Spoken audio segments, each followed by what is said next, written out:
Finally, man. Finally. Oh, Madrid are back. Madrid are back. La Liga game one, match one. Osasuna. Real Madrid versus Osasuna. This is gonna be an entertaining game because you can already see the starting lineup. Of course, Courtois was gonna start.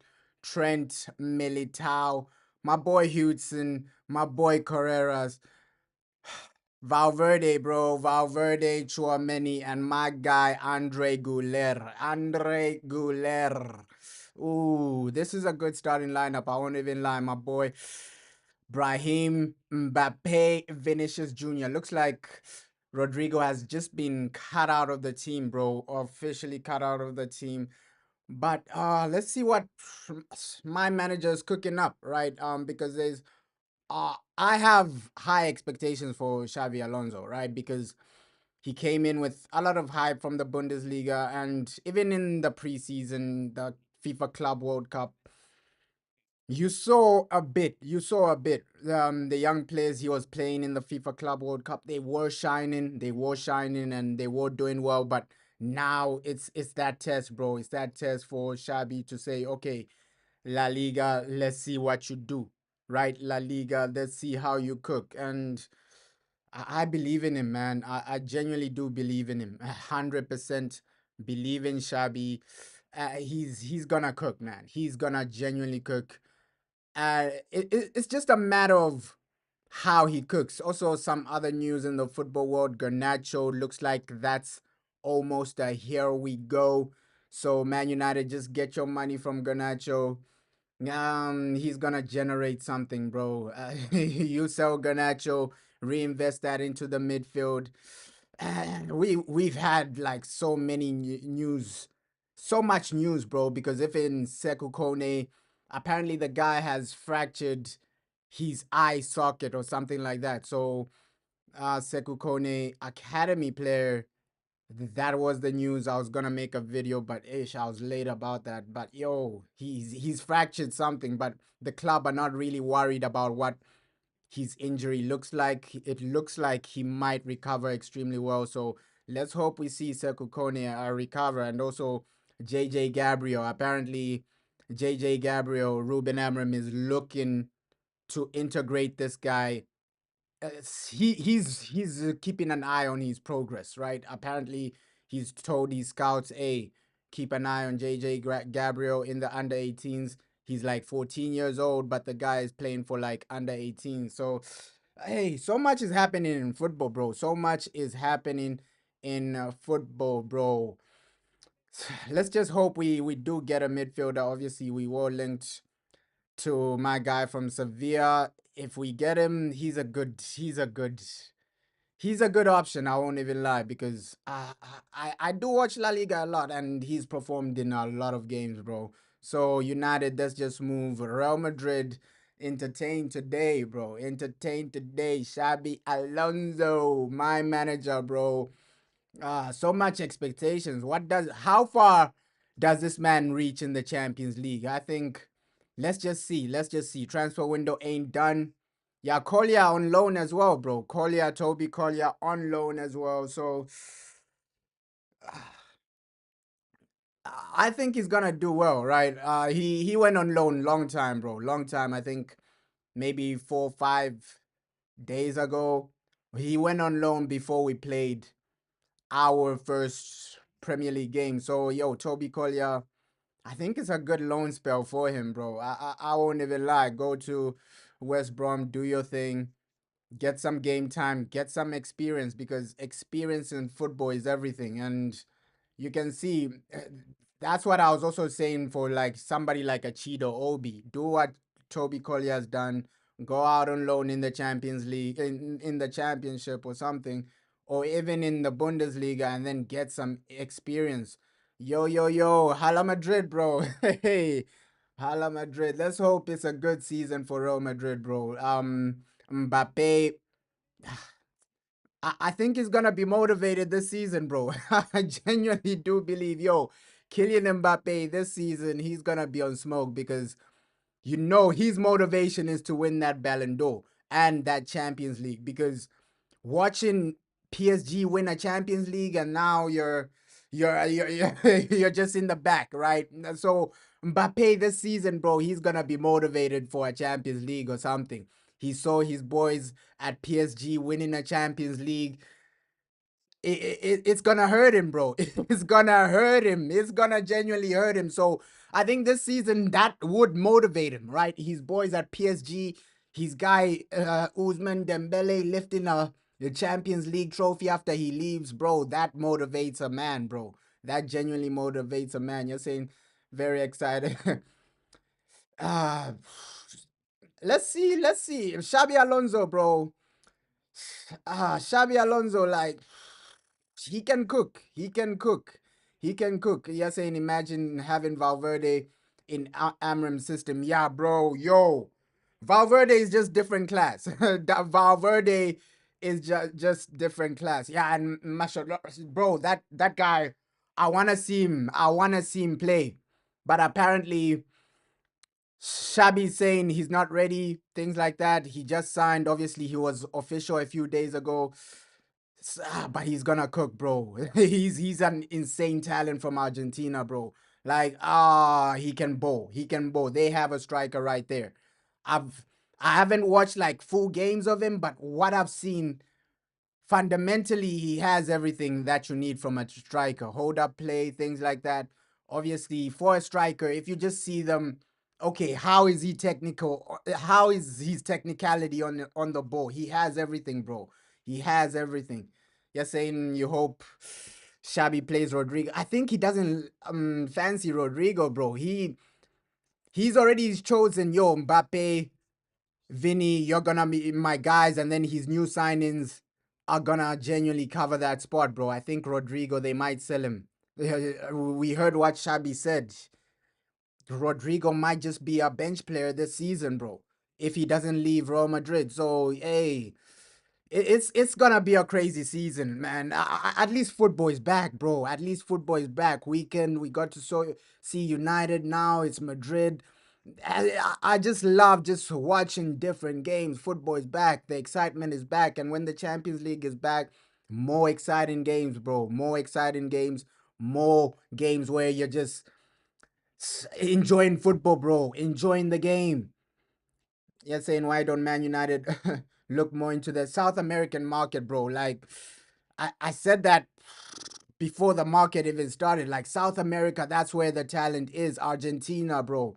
You can see the talents Argentina coming out with, bro. Like, yo, these talents, they're something different. They are something different. And I'm heartbroken that we didn't go for somebody like a Richard Rios as well, because Richard Rios, bro, he's already balling out. He has all the fundamentals. I think this guy as a midfielder, in a few years, people will be putting him above somebody like a Rodri. Just on the ball, he's insane, Richard Rios, bro. Yeah, bro. I also like Valverde, bro. His work rate, he would be perfect for Man United. I think Valverde, for the way we play, if you had like Valverde over Ugarte, like Valverde, bro, he would be insane. He would be insane. He would be insane. Yeah, bro. So much potential in South America. South America, even places like Chile, Colombia, bro. South America is on the up for football, bro. Colombia, Chile, places like that, bro. Even the place where Diego Leon is from, bro. But Argentina is the main target right now. Argentina producing some great young talents. I'm just enjoying the the type of talents South America are producing, because sometimes I do pay attention to these under 20 World Cups, things like that, and South America, the types of teams they're coming out with, bro. You think, yo, isn't this a first teamer? Yeah, even Ecuador, bro. Like South America, they're just producing insane talents. They're just producing insane talents. But football, we just need to get back to a situation where football is just about, okay, technical players that can change games, bro. We remember the times of Messi in his prime, Ronaldo, Wayne Rooney, times like that, bro. And I, I I think this new era of football, it's more on systems rather than players, but the players will always win you the games, bro. The players are it's about quality now. Just go and get quality over like trusting a system, getting system players. Yes, system players are amazing, but it's about quality, bro. Quality. The fans want to see quality, bro. You're saying at least Diego Leone is starting. Yeah, bro. Diego Leone. uh, let's see. I think he's gonna be starting like in cup games, bro. I genuinely do see him like cup games. Ruben Amorim just playing him, just integrating him into the team, things like that. So I have high expectations for Diego Leon in the future, but Patrick Dogu is doing his thing. Yeah, even Brazil, Estavao, bro. I think we should be looking into those markets. How are Chelsea getting all these young Brazilians? Estavao, even Vinicius Jr., Rodrigo. Man United should have been getting guys like this before they became big, bro. Neymar, guys like you see every like 3 4 years, Brazil have a new top talent, bro. Whether it's Vinicius Jr., Rodrigo, Neymar, it's gonna keep going on. So Brazil, the talent is always there in Brazil, bro. The talent is always there in Brazil, bro. So Man United, you need to start shopping in Brazil, bro. Shop in Brazil, shop in Argentina, because these guys, it's like football is just a culture, bro. And the street football they have, it takes football to the next level. It takes football to the next level. Yeah, but the match is on the way, man. Madrid coming out. Yeah, but Ajax, the thing with Ajax, I think Eric Ten Hag has made me lose confidence in Ajax, bro. I was all for let's shop at Ajax. Let's get all our players from Ajax, but after Eric Ten Hag, bro. I have PTSD from Ajax, bro. I have PTSD from Ajax because Ajax, they sold me a dream with Anthony, bro. They sold me so many dreams, bro. So the Anthony situation with Ajax, I'm like, no, no, these guys might rip us off again because I, I was all for buying players from Ajax, bro. But even now, academy players, I'm not really too sure as well because the Dutch league, it's like I don't know what's wrong with Man United and players from the Dutch league in recent times. You see Tyrell Malacia. I think the only one that's really succeeding is Martinez, bro. So we've had so many failures from the Dutch league. Now you just have PTSD, bro. You just have PTSD. Oh no, Anthony, bro. Another Anthony situation. And you know Ajax, when you go there, is it won't be cheap. They ain't selling you a young talented player for cheap, bro. They know it's Man United, they're gonna increase the price. So I think the best situation for us is South America, bro.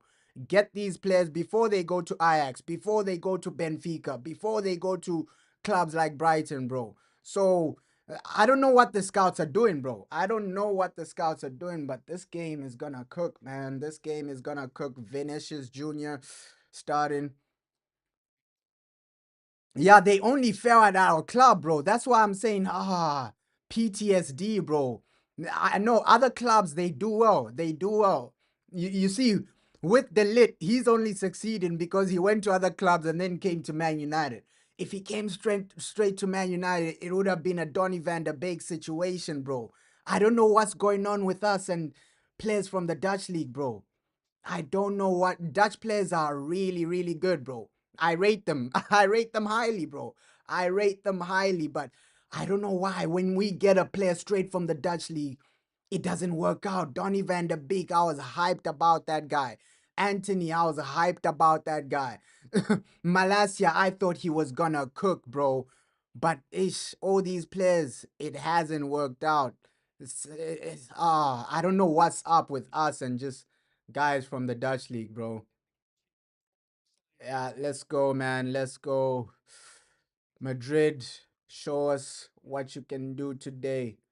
Show us how you're cooking today. Let's hope the game is entertaining, but with Shabby, I've seen that. Okay, he wants to play good football first and foremost, bro. He wants to play good football first and foremost, and that's why I rate him as a manager, bro. I love managers that are about football, bro. They're about playing great football. It's not always about a like Jose Mourinho. I respect Jose. I respect Jose Mourinho highly, bro. He's about okay, winning at all cost. I don't care how you win, whether you win from a penalty, whether the other team has 20 shots on target, but you still win. I respect his mindset. Okay, you win at all costs, but as fans, we watch football for entertainment as well, bro. We watch football for entertainment.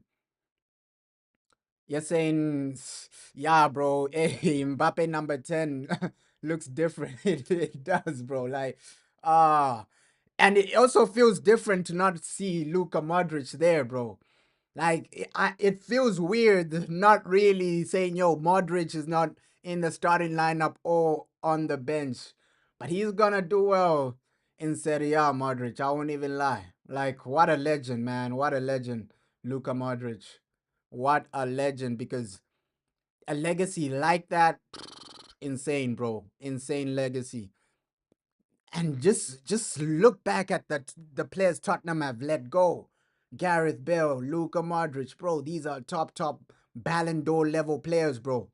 Ballon d'Or level players. So yo, Modric, bro, he will be missed, man. He hasn't retired, but it feels like he's retired, bro. It feels like he's retired. It feels like that Wayne Rooney situation where Wayne Rooney went to Everton. It felt like Wayne Rooney retired. When Wayne Rooney left Man United for Everton, it felt like he retired, bro. So it feels like that with Luka Modric, not seeing him part of the squad, seeing the number 10 with Mbappe. Yeah, Carvajal is the last one standing, last man standing, bro. Last man standing from that Champions League winning group, the golden era, bro.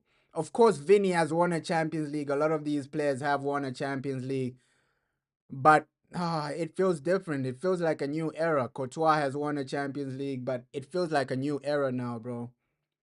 Feels like a new era. Here we go. Here we go. Kickoff, man. Kickoff. Referee. Let's go. The Xabi Alonso era starts now. Yeah, bro. Tottenham, they had a good squad. Like you can just see with Tottenham, they were a bit like Brighton, bro. Just selling their best players, this and that.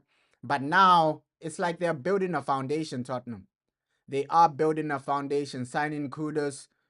Looks like their boy is almost over the line, so they're really going, bro. They're really going for it, Tottenham. They are really signing a lot of Alvaro. I don't know why Man United let this boy go. Like, look at the guy you had in the academy, bro, and then you let him go. Because realistically, if Man United kept Alvaro, they wouldn't genuinely need a left back because look at this guy, bro. Technically secure. And that's why Xabi really loves him, bro. Look, even the runs he makes, like off the ball, on the ball, bro. Alvaro, what an academy player we let go, man. What an academy player we let go. Like, damn. Just look back at all the academy players that have been at Man United. How many of them have gone from our academy to Real Madrid or to a big club, maybe even Bayern Munich or something like that? Not a lot, bro. Not a lot. Maybe Paul Pogba. Paul Pogba went to Juventus from the United Academy. So ish our academy, bro. Sometimes we do have produce world class players. I won't even lie. Alvaro is another example. The Man United Academy produced. Of course, we signed him from Real Madrid, but he had a few seasons at the Man United Academy, bro. So ish, the academy is on the rise. Even that kid, JJ Gabriel. I think that guy, he's a phenomenon. Like yo, ooh, high hopes for him. High hopes for him. 14 years old. Everybody's calling him Kid Messi. Ooh, that's great from Mbappe. That's great from Mbappe. People are calling the guy Kid Messi. He's like 14. The way he just plays, his ability on the ball. That guy can play, bro. He can genuinely play. JJ. Ooh, great ball. Madrid have started well, man. This is what I expected from like Xabi Alonso football. Like just dominating and keeping the ball, bro. This is what he was doing at Leverkusen. Obviously, let's see. Let's see. Do they score a lot of goals? Their last preseason game, they genuinely put that team away quickly, bro. They put that team away quickly.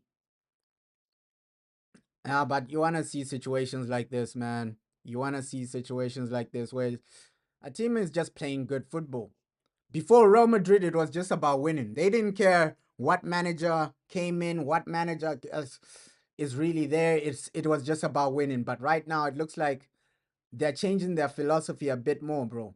It's like, okay, they want to win, but with good football and things like that. Because I heard the statement from Perez, right? Florentino Perez. The man is really, really, he wants to change his ways. He still wants to keep the Galactico type of system, but he wants the Galacticos to be playing good football, to be doing unbelievable things, in his words. Obviously, he was speaking in Spanish, so it might be mistranslated, but he said something based on that. Like, okay, these Galacticos, they should be doing things other people can't do, right? They should be destroying teams better than someone like Man City or this or that. That's why I was really shocked. Somebody said, "Hey, Liverpool have a better project than Real Madrid." But we know Real Madrid will win a Champions League before Liverpool, bro.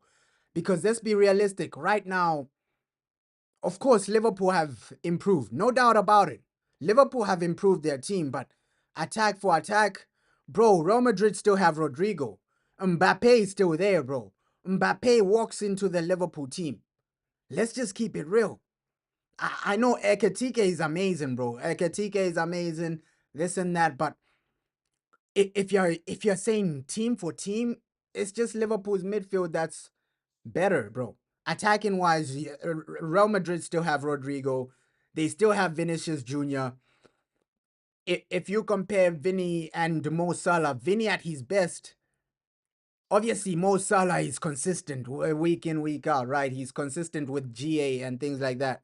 But Vinny at his best, he can produce that. Remember that Champions League season where Vinicius Jr. he turned up, won a lot of games for Real Madrid, and won them a Champions League. So Real Madrid still have big players, bro. If you compare them to Liverpool, I know a lot of people are saying, "Hey, Liverpool have a better project. They have a better team," but Real Madrid, they just need a few midfielders to just complete the set, right? Replace Modric to just complete the set. Replace Modric, maybe get another midfielder because Andre Goulet, this guy, bro. I think in a few years, Xabi Alonso can make him like Florian Wirtz. So if you're comparing Madrid with Liverpool, it can be close with a few signings, bro. Midfield is the only thing. Okay, yeah, maybe just get one top midfielder to replace Luka Modric, right? And maybe another defender because Militao, bro. He ain't Van Dijk, of course. Of course, Liverpool have a better defense, bro. But look, Frimpong, Trent, right? Liverpool fans were begging for Trent to stay. So if you compare Frimpong and Trent, it's bro, Trent is there, bro. Ooh, Alvaro. Damn, Madrid already dominating. Madrid already dominating this game. Nice from Alvaro there. Great shot. Eish, unlucky though. He wasn't on target, but you want to see him get in more positions like that, bro. Like, but the conversation of Liverpool versus Madrid, bro, it's close. It is close. For me, I think it's close. I genuinely think it's close, man. I think Champions League, obviously, Madrid aren't ready to. Let's see. Let's see. Obviously, I can say, yo, Madrid aren't ready to compete for the Champions League this season, but the transfer window isn't over. And you know, with Florentino Perez, he wants that Champions League regardless of whether it's Xabi Alonso's first season or not. He wants Xabi Alonso to win a trophy, regardless of whether it's his first season or not. We know how Florentino is, bro. That man is ruthless at the highest level. One of the most ruthless presidents in football. So hey, they have something, bro. You're saying you think Liverpool will fall short in the UCL. I also think that, bro. I also think that because that first game, if you watch back Liverpool's first game, it doesn't look convincing, bro. Obviously, Bournemouth are a good team. Semedo, he turned up with two great goals, right? But they they're there for the taking, bro. Liverpool are there for the taking. The one to watch for me might be Tottenham. I think Tottenham can possibly reach like a semi-final in the Champions League. Those are gonna be like underdogs for me, bro, because even the way they played against PSG, yeah, Champions League is gonna be interesting, bro. Yeah, another X factor, bro. Like, yo, they do need like another X. I don't know why Liverpool don't really play that guy, bro. Chiesa, he's a really good player, but I think in the Champions League, Tottenham might be the ones to watch, ones that genuinely shock the world. I think they can possibly reach a quarterfinal, semi-final. Tottenham, the way they played against PSG, and just the way they've started the season, looks like Richarlison, the guys on form. So Tottenham, I wouldn't write them off in the Champions League from reaching like a semi-final, quarter-final. Right? I think Liverpool will fall short. Ah, it'll be an insane Champions League, bro. An insane Champions League. I think Man City can reach a final.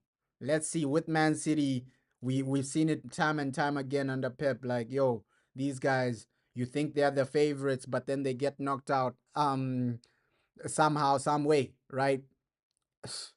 And I have a feeling Man City versus Real Madrid, that's gonna be a fixture in this season's Champions League.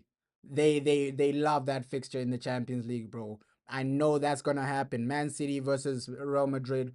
I expect that to happen. Whether it's in the group stages or the knockout stages, Man City, Real Madrid is gonna happen, bro. Yeah, but Real are playing well, bro. Dominating. But they need a goal now. They need to get those goals. Yeah. Champions League would be amazing this season, bro, because you have so many teams to look forward to. Okay, Liverpool, what are they going to do? Tottenham are underdogs. Barcelona, they look strong, right?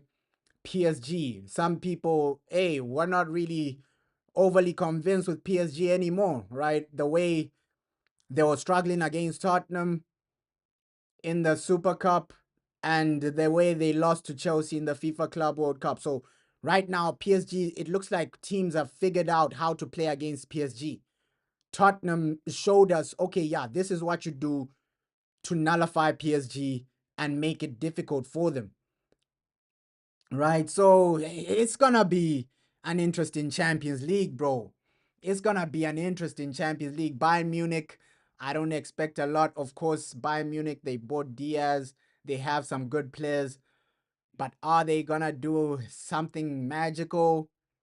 I don't think so. Inter Milan, now that their manager Inzaghi is gone to Saudi, I don't see them doing anything in the Champions League.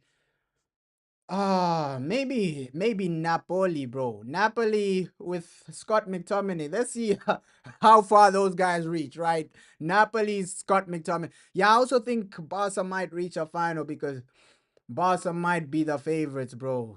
Unfortunately. Like, yo, Barca, they have a good team. They have a good team, but Man City as well. Man City, you can't really write them off. Real Madrid as well. Heritage is real in the Champions League. Like heritage is real because they've been seasons where Real Madrid won it, but they people thought they were gonna they weren't even gonna make a semi-final. So Champions League is gonna be interesting, man. It's gonna be interesting this season because you have so many teams. Atletico Madrid. It's been a while since Atletico Madrid have competed in a Champions League, bro. So I don't see them reaching like a semi-final. But yeah, teams from Italy, for me, it's only Napoli you're looking at because now they have KDB as well. Maybe KDB might do something, right? McTominay sourcing out. So, hey, Napoli might carry Serie A in the Champions League. You never know, bro. You never know. Scott McTominay in the Champions League final. You never know. Nobody expected Inter to reach a final, right? Inter Milan. They never expected that. And Napoli, they beat Inter to the Serie A title, bro. So they are a good team fundamentally, bro. Napoli are a good team fundamentally. They won Serie A last season, and the way they were just lapping Inter Milan, bro, you can't really write them off, Napoli. And now with KDB, let's see what KDB does at Napoli, bro. You're saying you don't think that every new signing for Real Madrid has a winning mentality yet? Yeah, bro. That's the thing. That's the thing because the old Madrid players, I think it's new signings that have like a winning mentality. Probably just Kylian Mbappe, bro. Kylian Mbappe. I think Alvaro has that type of winning mentality. You can say Trent, but Trent, we know Trent at the highest level when you're playing a big team and you need to defend, sometimes he becomes a liability, bro. When you need to defend, he's amazing when you're just attacking. Trent is amazing when you're just attacking, things like that. But when you need to defend in those big Champions League games, let's say Real Madrid are playing somebody like Man City, you need Trent to defend, bro. Trent is getting cooked. He's getting cooked. Probably he won't get cooked if Dogu starts, but then, bro, if guys, let's see. Those big games, that's where I'm saying, okay, Trent, how does he turn up, right? When you're asked to defend, those moments when Trent is needed to defend in big Champions League games. How will Trent cope with that? Because Alvaro, as a left back, bro, I have no doubts. Attacking is good, defending is good. It's just Trent defensively. That's where you're asking the questions, bro. Attacking wise, we know what Trent can do, bro. We know what Trent Alexander can do.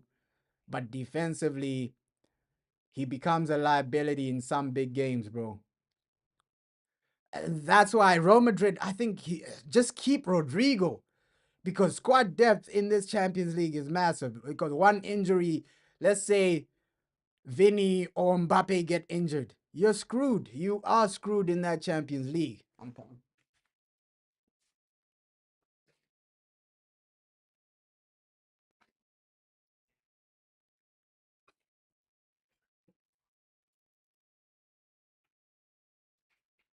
Oh, you're screwed in that Champions League, bro. Like, hey, yeah, Trent, bro. Ish. Let's just see. Let's just see. Football is back. That's what we love as fans. Like football is back. When the UCL is back, Madrid are playing some good football. Ooh, that pass. Almost, but at least it's a corner. But yo, football is back, bro. Football is back. So much to look forward to. And that Champions League, that's where the magic is gonna happen. Napoli, Madrid. You don't know what's gonna happen, bro. You can't really write off a team like Napoli just based on what they did last season and based on the signings they're making as well. For me, AC Milan, bro. Of course they have my guy Modric, but AC Milan going far in the Champions League, I don't see that. From Serie A, I think it's only Napoli that's gonna carry Serie A. All right. From the Bundesliga, of course, you can never write off Bayern, but with company, bro, we see him in big games. We saw it last season, company, bro. Like big games, he lets it go, bro. He lets it go. He lets it go. Like they really fumble in big games, Bayern. They do genuinely fumble in big games. Harry Kane, he's been good for Bayern, but in big games, that's where they fumble, Bayern. So, Champions League. Ooh, ooh. But I'm 100% confident that the Champions League isn't going back to France. I'm 100% confident. Great shot by Hudson. But that's the thing with Bournemouth, bro. Look at the players they've been producing. Like the scouts at Bournemouth, you gotta give them credit. The scouts at Bournemouth, you gotta give them credit. Bournemouth, Brighton, these scouts are turning up, bro. And that's the question for me, Man United. Why don't you have scouts like that? Guys like Hudson, Semenyo. Look at the guys at Bournemouth, bro. Kirkes, bro. The scouts at Bournemouth and Brighton are turning up, genuinely turning up. You're saying companies, all right, in big games, you think he would do better and better. Let's see, bro. Let's see. It's just the big games with against tactical managers, bro. The big games against tactical managers, like there where they were playing Inter Milan when they got knocked out. That's where it got difficult, bro. Because with company, yes, his football is amazing. He'll get goals, but when that tactical manager like a Carlo or like an Inzaghi come in, they will tactically outclass him. You saw that when Bayern played Inter Milan, bro. They were genuinely tactically he was getting cooked, and then Bayern got knocked out. Tactically he was getting cooked. Same with Barca. Barca, Inzaghi was the guy that's genuinely he was the guy that without him Barca win that Champions League. Without Inter Milan, I think Barca win that Champions League because tactically Inzaghi, you got to give it to him. He tactically outclassed Bayern. He tactically showed up against Barcelona because Barca had better players, bro. You saw those Inter Milan players, bro, over the best. Bro, a FIFA Club World Cup, they didn't even make the knockout stages. Inter Milan, bro. So it was all Inzaghi's work. So he's a top manager. He is a top manager. If a club like Arsenal are serious, they call that guy from Saudi. They fire Arteta and call Inzaghi from Saudi. If these clubs are serious, bro, I'm telling you, like that's a guy that can win a Premier League for a team like Arsenal. If Arsenal are genuinely serious, they fire Arteta and call Inzaghi if they want to like win something. Because I know a lot of people are hyped up. Hey, Arsenal might do something in the Champions League, but with Arteta, bro, he's always gonna fall short. And Hudson, man, come on. But you gotta give it to Osasuna. Defensively, these guys are solid. Defensively, these guys are solid. Yeah, a real backline is it is good, bro. Yo, but hey, they need a go. They need a goal, bro. They need a goal. Obviously, I trust Andre Goulet as that player to just bring in some creativity, but yeah, they just need to find that opening. You gotta give it to Osasuna, man, because defensively these guys have been good, structured defensively, and the structure just to keep them. But I love the way they're just keeping possession. Real Madrid with Carlo, teams like this, in some moments he allowed them to have the ball so that they give you openings, right? He allowed them, okay, have the ball for like 15 minutes, for like 10 minutes, for like 7 minutes, so that we open you up, right? We use Mbappe's pace for the counter. We use Vinny's pace for the transition. So sometimes Carlo, last season, it looked like teams were dominating him, but that was his plan, bro. You could see, okay, yeah, well, we're failing to break these guys down, let's give them the ball for a few moments so that they feel confidence and then their team pushes up forward and then we hurt them on a transition because Mbappe, Vinny on a transition is it's dangerous. Any team can feel that, bro. Any team can feel that. The pace of Mbappe, Vinny just hitting you on a transition. Even Brahim Diaz, any team can feel that, bro.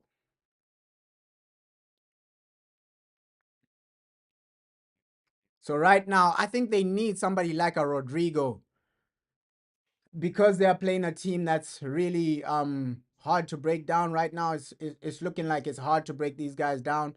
You need somebody like a Rodrigo just to come in to take on players, bro. Take on players, take on the fullbacks. Stretch the game a bit wide.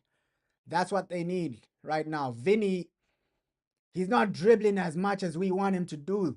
Take on players, Vinny. Take on players. It's like I think that might be an instruction from Shabby. Okay, just keep it moving. 1-2 passing, 1-2 passing. I don't want you losing the ball too much. Maybe that is the instruction. Oh, Mbappe. And that's been the reoccurring thing, right? Real Madrid are keeping the ball well in the midfield, but once it goes into like the final third, they lose it. But that goal is coming, bro. That goal is coming. I can feel it though. I can feel it. Shabby, it's a massive season for him. It is a massive season. And with Rudiger, bro, Real Madrid just need to move past the Rudiger era. I love Hudson, but with Rudiger, it's either he's suspended or he's injured. But when he's at his best, he's quality Rudiger. I won't even lie. But when he's at his worst, it's like, bro, this guy's making mistakes. He's getting red cards. So Rudiger is an up and down player, bro. He's an up and down player. One moment he's unbelievable. The next moment he's fighting with the referee, getting a red card. So with Rudiger, you never know what to expect, bro. But when he's at his best, he's unbelievable, bro. He's unbelievable. When he's at his worst, he's getting red cards. That's Rudiger, bro. That's Rudiger. But Real Madrid have had like some quality defenders, bro. Sergio Ramos for me will always be like a great. Yo, that guy, he was scoring late winners, things like that. Sergio Ramos, what a guy, what a player. And I think players like that are, oh, Mbappe, bro. Just hit it. You had time to take a first touch and then just hit it proper. Come on, come on, come on. But at least they're getting shots now, Real Madrid. They're getting shots now. You had time to take a touch and then hit the ball. You had time to take a touch and then hit the ball. Oh, you could always also see the reaction from Shabby. He was like, "Damn, you guys, you had time there. You had time. You had time." Ish. But that goal is coming. We're seeing some good good moments though. The way they're keeping the ball, that's what I'm impressed with. Because last season it was up and down with Real Madrid. It was let the ballers ball, right? Let the ballers ball last season. Right now, it looks like they're just creating a system. At least another corner. That's what you're supposed to do. Just test the goalkeeper, bro. Test the goalkeeper. Keep the shots coming. Because eventually these guys will break. Eventually these guys will break. But with Man United, I see some people saying, "Hey, Man United, that game against Arsenal, they didn't really perform well. It's because Arsenal were poor, this or that." But bro, United did their thing, bro. United did their thing. It's just that we failed to get the goal in the back of the net, right? There were some moments where you're seeing Cunha drifting, driving with the ball, right? Mbuemo was good in a lot of moments. So United, we did our thing though. It's just getting the ball in the back of the net. Getting the ball in the back of the net. That's what you need to genuinely work on, right? And it's those types of games with Man United. I wasn't really worried about, okay, the big games. It's those games, Fulham, West Ham, where we don't have the ball, where we have the majority but of the ball, but then we're failing to break them down.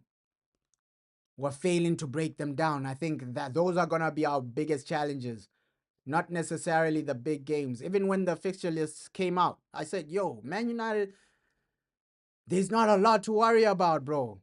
These first five fixtures, I saw a lot of people crashing out saying, "Oh no, it's Arsenal. Oh no, we're gonna be playing Man City. We're gonna lose 5-0. We're gonna lose 4-0, things like that." But the big games, Man United will turn up. It's the small games where you're asking the questions: can these guys show up? Right? Because big games, these players are always motivated for the big games, bro. It's those small games where United last season, you were dropping points after points after points. That's why we finished 15th, bro.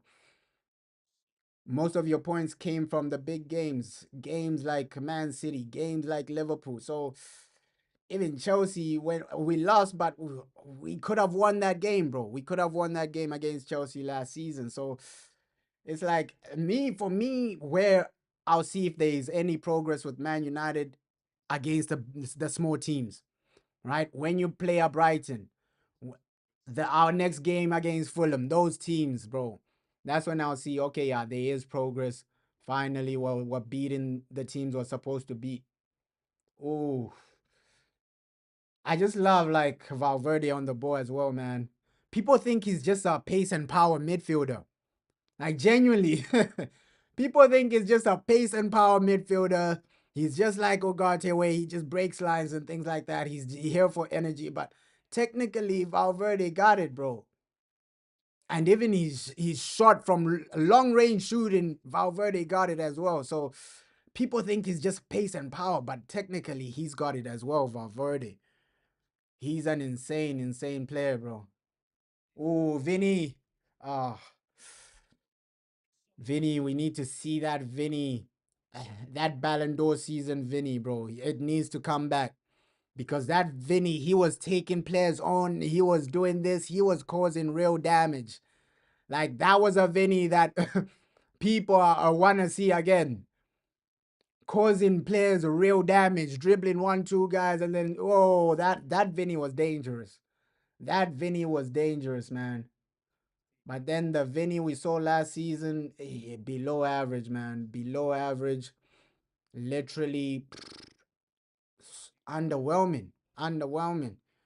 And you still have to consider that Bellingham isn't here. So, obviously, Bellingham, he was playing where he had the role of like an Andre Goulet, but more box to box.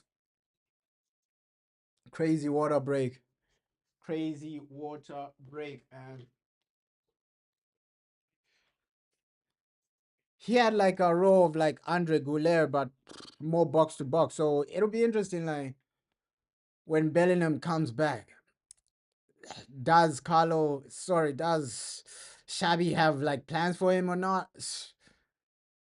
We have to wait and see, bro. We have to wait and see because I still think Madrid still need a top level midfielder. Kamavinga is insane, but we know Kamavinga isn't really Shabby's type of player, bro. I don't think Shabby will be playing him week in, week out. So Kamavinga, is he the type of player that wants to be like a bench option? Because right now, when Real Madrid signed Kamavinga, they saw him as, okay, yeah, when these guys leave, Modric, Casemiro, when these guys leave, you will be a starter. You will be the main guy. You will be the face of this midfield. And overall, that hasn't happened, bro. It hasn't happened. He's genuinely just been like a bench player. And looks like that Garnacho situation is coming off quick, bro. The Garnacho news, bro. Wow. Wow. I didn't think we're gonna sell him because I thought not a lot of clubs were gonna go in for Garnacho. I thought it was just gonna be Napoli, Chelsea, but apparently he also rejected Bayern Munich, which is crazy, man. We're in a world where Garnacho is rejecting Bayern Munich. That's crazy, bro. Oh my god. And my boy Endrick as well. Let's let this boy come back, play some football, Endrick. But that's a crazy scenario. We're in a world where Garnacho is rejecting Bayern Munich. Wrap that around your head. What? Bro, how the mighty Bayern have fallen, bro. Like you're getting rejected by Garnacho. Like wow. Wow, wow, wow, wow, wow, wow, wow. Wow. I didn't think the race for Garnacho would be so tight. Genuinely, I thought it would just be like Chelsea, Napoli, but we're hearing Bayern, we're hearing clubs like Villa, bro. I didn't think it was gonna be this tight. Apparently, he's only securing himself for Chelsea. He's only waiting for Chelsea. Chelsea better pay us our money, bro. Chelsea better pay us our money, not this thing of 25 million. I know Man United won't take something like a 25 million. I'll be shocked if they take that, right? At least settle on a 40 million, bro. Settle on a 40 million, right? Because if guys like Madueke are going for 50 M's, guys like who even Ilanga is going for 50 M's, I think you can get a 40 million for Garnacho. Don't take 25 M's, bro. Ooh, Mbappe. Mbappe. Don't take a 25 M's, United. I know we want to get rid of him. Obviously, Chelsea, they are the team with power. They can see, okay, Garnacho, Man United are forcing him out. They don't want him anymore. So they're using that to their advantage. They're dropping the price tag. No, we only want to pay 25 M's.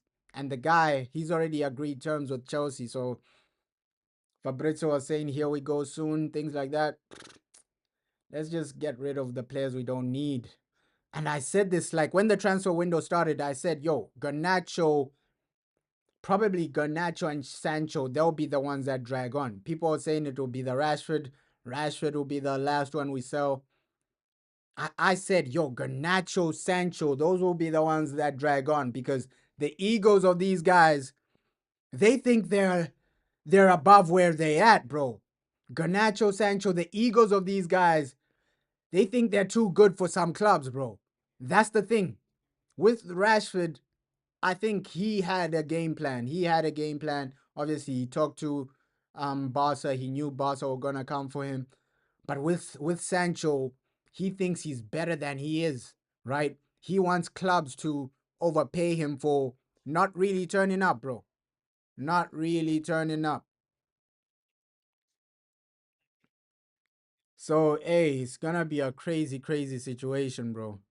Crazy situation. Crazy, crazy situation, man. Cause that Sancho, we might be stuck with him, bro. We might just be stuck with Jadon Sancho. And you know he has that ego of, oh, yeah, if you don't pay me this type of money, I don't wanna play. That's the problem with Garnacho and Sancho. They have this ego thinking they're bigger than life, thinking they're world class. Of course, Sancho has talent, no doubt about it. But he hasn't shown that talent, so you don't deserve the money you're asking for. Right now, Sancho, you don't deserve the money you're asking for. You're asking for over 300K. Bro, nobody sensible is gonna pay you that. Napoli, obviously, they were offering him like less money than what Chelsea offered him. So this Sancho situation is gonna drag on, bro. I see him staying. Probably we're just gonna sell Hoyland. Garnacho, we're gonna sell him. But the only one we're gonna have a problem selling is Sancho, bro. I won't even be shocked if I see a situation where he's reintegrated into the team because we remember the situation with Sancho. It was him and Ten Hag, right? I don't know. Does he have problems with Ruben Amorim? I don't know. Maybe we don't know, man. We don't know, but I won't even be shocked if he's reintegrated into the team. after you failed to sell him, he comes back and then he's reintegrated. I won't be shocked if that's the situation because we can see the game plan from the guy Sancho, trying to run down his contract and get that paycheck, bro. That signing on bonus, he's thinking about that. As a free agent, you get those signing on bonuses, bro. He's thinking about that. He's genuinely thinking about that, man. That sign on bonus is crazy for players, bro. Ooh, come on, Vinny. Vinny. It's been hard for Madrid to break them down, bro. That's where I'm a bit disappointed. The way Madrid are struggling to break down Osasuna. Ah, it's a it's a bit like the Man United game, bro. You're controlling the game, but the goals aren't really coming. The goals aren't really coming for Madrid. So yeah, Sancho, man, hey, we might see a situation where he's playing for United again this season. Maybe Carabao Cup or something like that. Because it doesn't look like we're gonna sell this guy anytime soon. Only somebody crazy will come in and say, "Hey, Sancho, here's 300K." Only a crazy football club will genuinely come in. Oh, Sancho, you haven't been great for the past 2 years. Here's 300K, brother. Nobody's doing that, Jaden Sancho. You gotta wake up, bro. You gotta wake up and see reality. Like nobody's paying you what you want. And he thinks he deserves that. And you can see, like, with Sancho as well, you can see the type of person he is. I thought he was like a good person when the situation with Eric Ten Hag happened. I was like, hey, maybe Sancho isn't wrong, maybe, but you can see that okay, Sancho, bro, uh, as a human being, is he has an ego, bro. He has an ego. You can see it now. You can see it now. Oh, first shot for Osasuna. Like, damn, if that was obviously it was off target, but damn, that would have genuinely changed the game. But Sancho, bro, you can see the guy has an ego. You can see that the guy has an ego because even a club like Dortmund, the club that made you, you don't want to take a pay cut and go to Dortmund. Bro, that's just bro.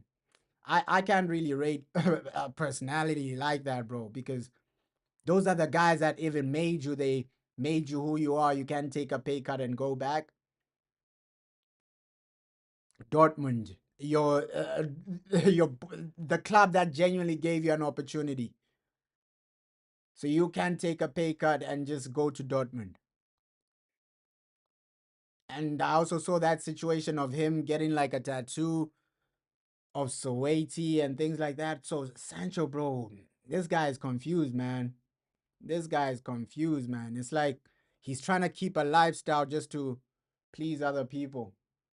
You can see, obviously, the girl he's dating, he's trying to keep that money because he knows, yo, if this Man United money goes, this girl is leaving me.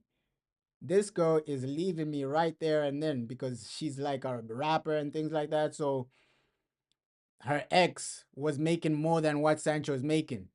Obviously, right now, she's only with Sancho because he's making more than her, right? If Man United dropped Sancho right now, so 80, that girl is leaving Sancho, bro. That girl is leaving him because she's only there because he's making more money than her right now. Right? That's the situation, bro. If he takes a pay cut, bro, it's game over for him. I think he's just doing this to save like his relationship with Suwaiti and things like that because he knows deep down that okay, this girl, she's only here because I'm making more money than her, things like this. I can give her like a lifestyle like this. And that's major, bro. That is major for a lot of these girls in like the rap industry, bro. The amount of money you make, it's everything to them. If you're making less than them, bro, they leave you. They leave you for dust. And that's why she also cheated on her ex Quavo, bro. She cheated on Quavo with Chris Brown. So those are the types of women Sancho is actually dealing with. So he knows I need money to maintain women like this, bro. He knows, yo, if my money goes, this girl is gone as well. So that's why he's fighting for that paycheck. And I don't know why he's taking her seriously though. Like you're getting a tattoo of her, bro. And like it's a confusing situation, man. It's a confusing situation, Sancho. I think the people around him don't really care about him, bro. You can see that. Like if Sancho was like my brother or my cousin or even like somebody I knew, I would tell him, bro, take a pay cut. Stop trying to impress this girl, bro. Suwaiti, she doesn't love you. She's only here for money, right? You getting a tattoo of her, it won't make her love you, bro. Like, bro, Sancho, I think the people around him have just let him struggle, bro. Like this is gonna be his downfall. That girl is gonna be his downfall for sure, bro. For sure. She's gonna be his downfall. And the thing he shouldn't do is like make her pregnant because hey, your career is game over at that point. Like with Sancho, everybody around him needs to just advise him, okay, this girl you're dating, one, don't make her pregnant. Two, do not get engaged. Do not get engaged with her. But crazy game, man. Crazy, crazy game so far. Ah, almost halftime. Still no goals. But let's see. Let's see. Ish. With Sancho. I feel sorry for Jadon Sancho a bit because looks like he just has fake people around him, bro. Ooh, Vinny. Vinny. Penalty, ref. Ah, ref says no. Ref says no.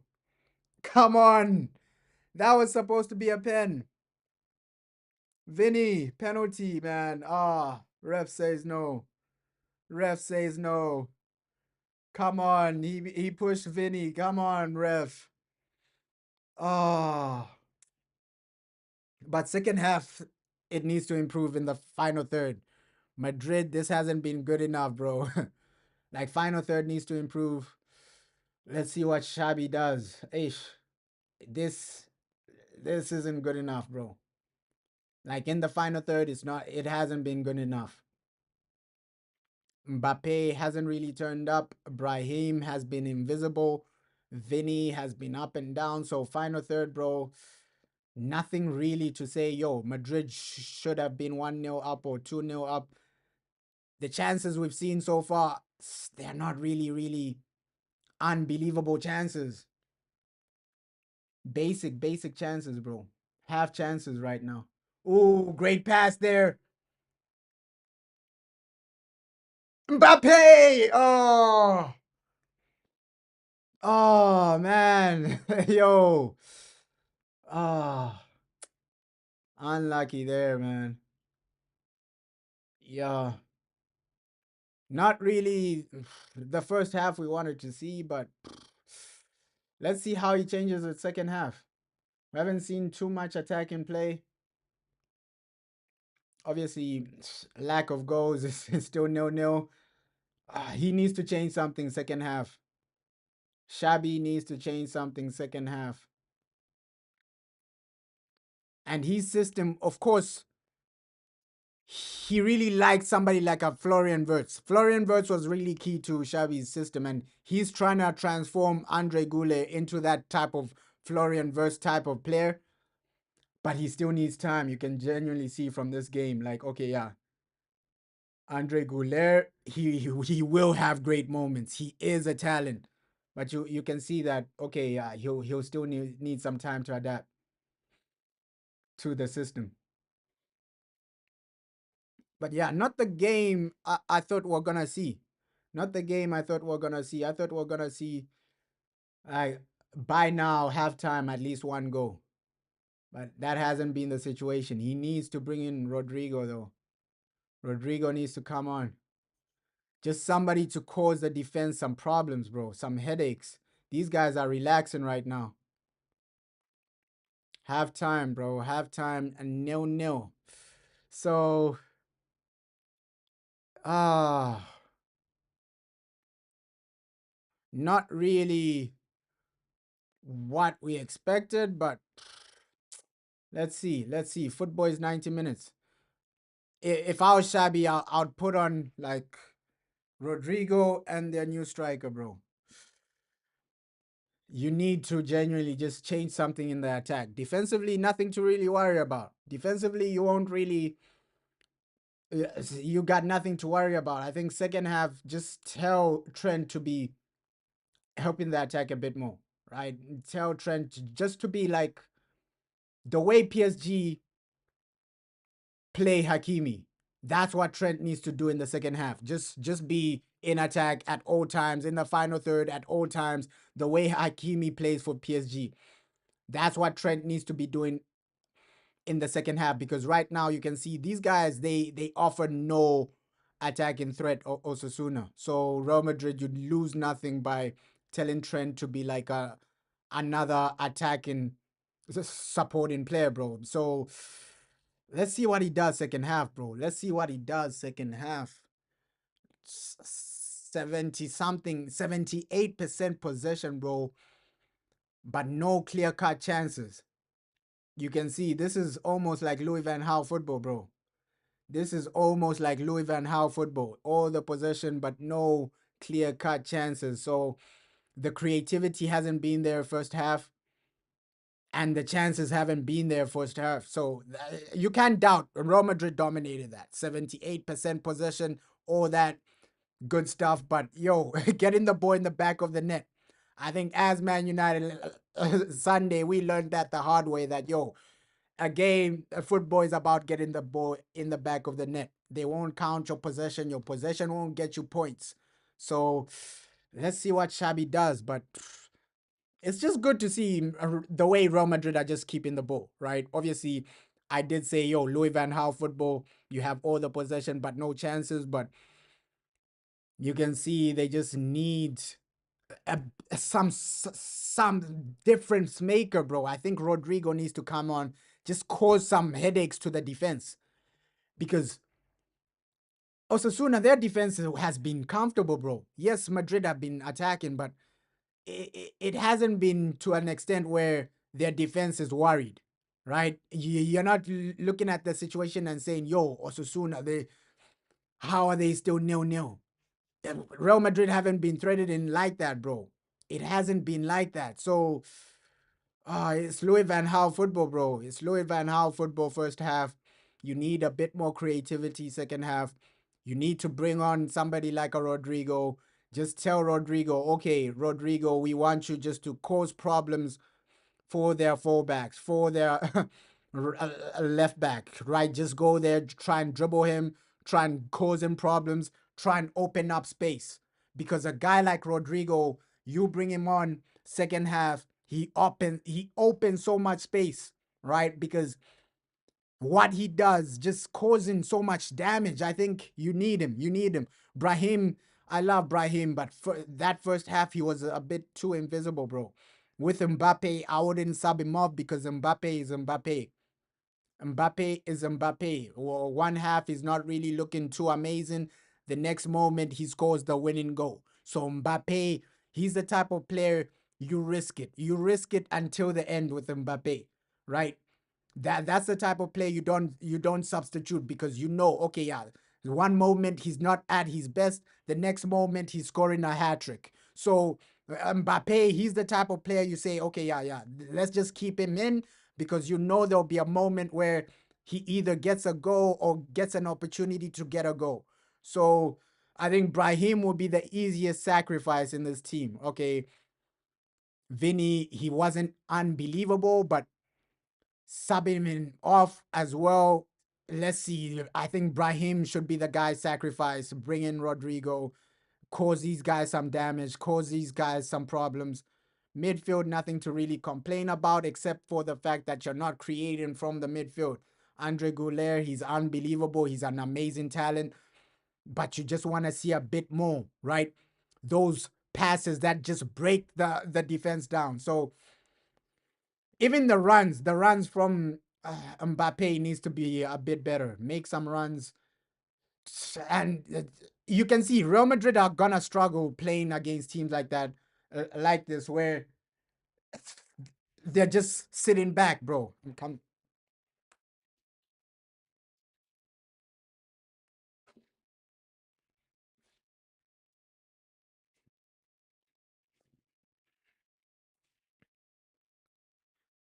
because I think Carlo, he said something when he became like the Brazil manager. I heard some quotes of Carlo saying, "Okay, I played the way I played because I understand the players I have."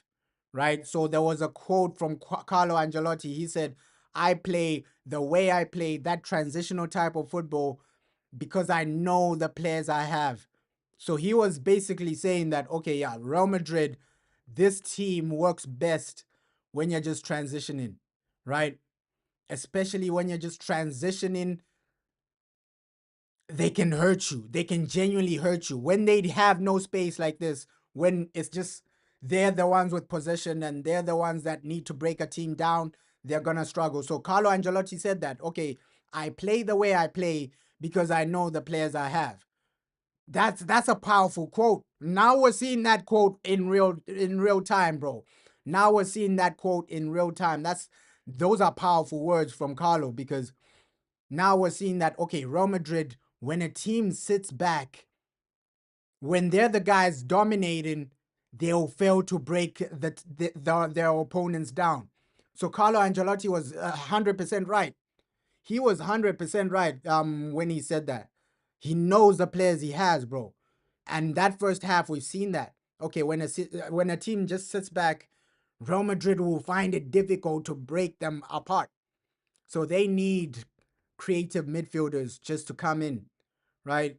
They just need that midfielder that creates magic, creates something out of nothing. Of course, Mbappe, he'll have great moments where in one moment he shoots from outside the box, it goes in, something like that. But Vinny hasn't been great. Vinny, we haven't seen the Champions League Vinny for some time now. He hasn't been great for some time. Like, he hasn't been dribbling defenses, causing problems, scoring goals. We haven't seen that Vinny for some time now. In the midfield, lack of creativity. Defense, nothing to really worry about, bro. But yeah, Madrid, bro, before the transfer window closes, you need somebody, because right now we can see Andre Goulet is a talent, but he's not ready. He's not ready to genuinely be your main guy to create for you, right? He's not ready for that responsibility. He's an unbelievable talent, bro.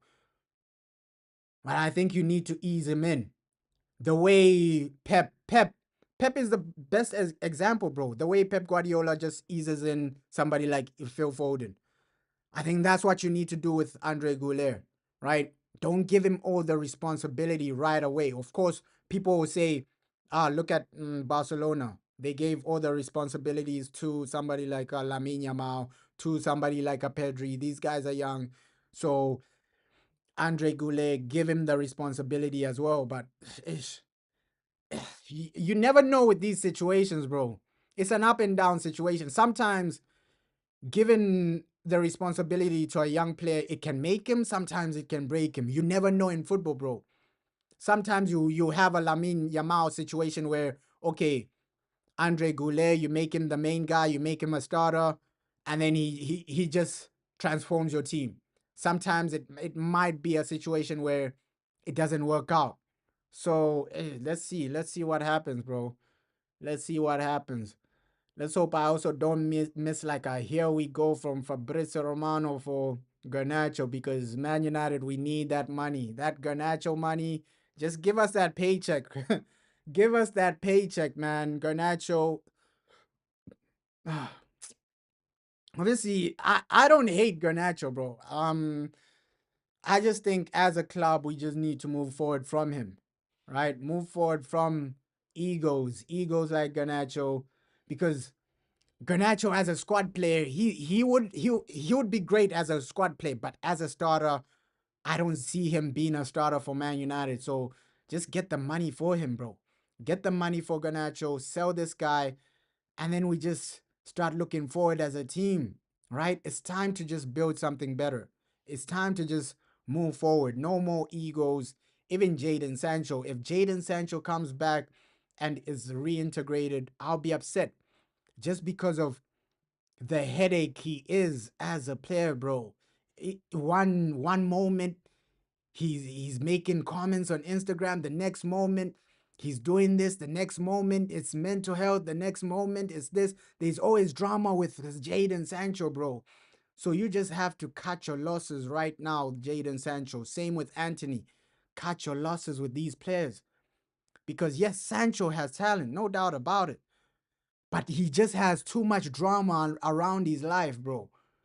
He just has too much drama, too much going on around his life, and some of that can actually affect the other players, bro. You don't want that to affect other players, bro. So there's Sancho drama, situations like that. We remember his other drama with Ten Hag, right?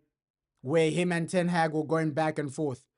I can see that happening with Ruben Amram as well, because Ruben, his personality is almost similar to Ten Hag, where he won't take disrespect from players. He won't take disrespect. So him, Ruben and Eric Ten Hag are a bit similar in that aspect, where they will discipline players. And Sancho, it's like he's the type of player that doesn't want to be disciplined. He doesn't want to be told what to do. He doesn't want to take responsibility. He doesn't want to take accountability. He just wants to enjoy his life, party, things like that. Of course, I'm not saying, yo, you shouldn't enjoy your life, party, things like that. I'm not saying that. But that's the type of personality Sancho is. He wants to be out, going out, fancy things, having a fancy girl like Soweiti, going into industry parties, things like that. That's Sancho's type of personality, right? And with Ruben Amram, they're just gonna clash, bro. It's a recipe for disaster bringing Sancho back to Manchester United. It's a recipe for disaster because the personality of Sancho, he's gonna clash with Ruben one way or another. It's gonna be another Rashford situation because Rashford and Sancho, I'm not saying they're the same, but they go to like the same events. Why did Ruben fall out with Rashford? Oh, he's not concentrate. He doesn't concentrate 100% on football. And Sancho, he's the definition of a guy that doesn't concentrate 100% on football. So bringing him back is just a recipe for disaster, bro. It's a recipe for disaster. If you bring back Sancho, him and Ruben Amram will clash, just the way him and Eric Ten Hag clash, bro. I see that happening. So you gotta cut your losses, right? It is what it is. Sancho, we paid a lot of money. It never worked out. We move on, bro. Now you got Mbuemo. Now you got Cunha. Let's build something. Get a midfielder now. So let's build something. Let's not dwell on the past. Oh no, Sancho, let's not let him go because we spend a lot of money. No, let him go. It is what it is. Force him out if you have to. Send him to Saudi if you have to, bro.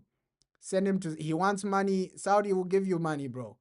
Saudi will give you a lot of money. The money in Saudi Arabia, you're gonna get it, bro. 300,000. You want 300K? Yo, Saudi will give you 500,000. That's the money you're gonna get in Saudi. So if he wants money, go to Saudi, man. Go to Saudi, right? We don't need you. We don't want a situation where okay, this guy is causing us headaches and financially it's just damaging us, right? Sancho's wages are damaging us as a club, bro. They are damaging us. You just getting rid of those on like the financial statements, getting rid of guys like Sancho, Rashford, a player that earns a lot. It does a lot for Man United, bro. Some people think it's not important, but it does a lot, bro.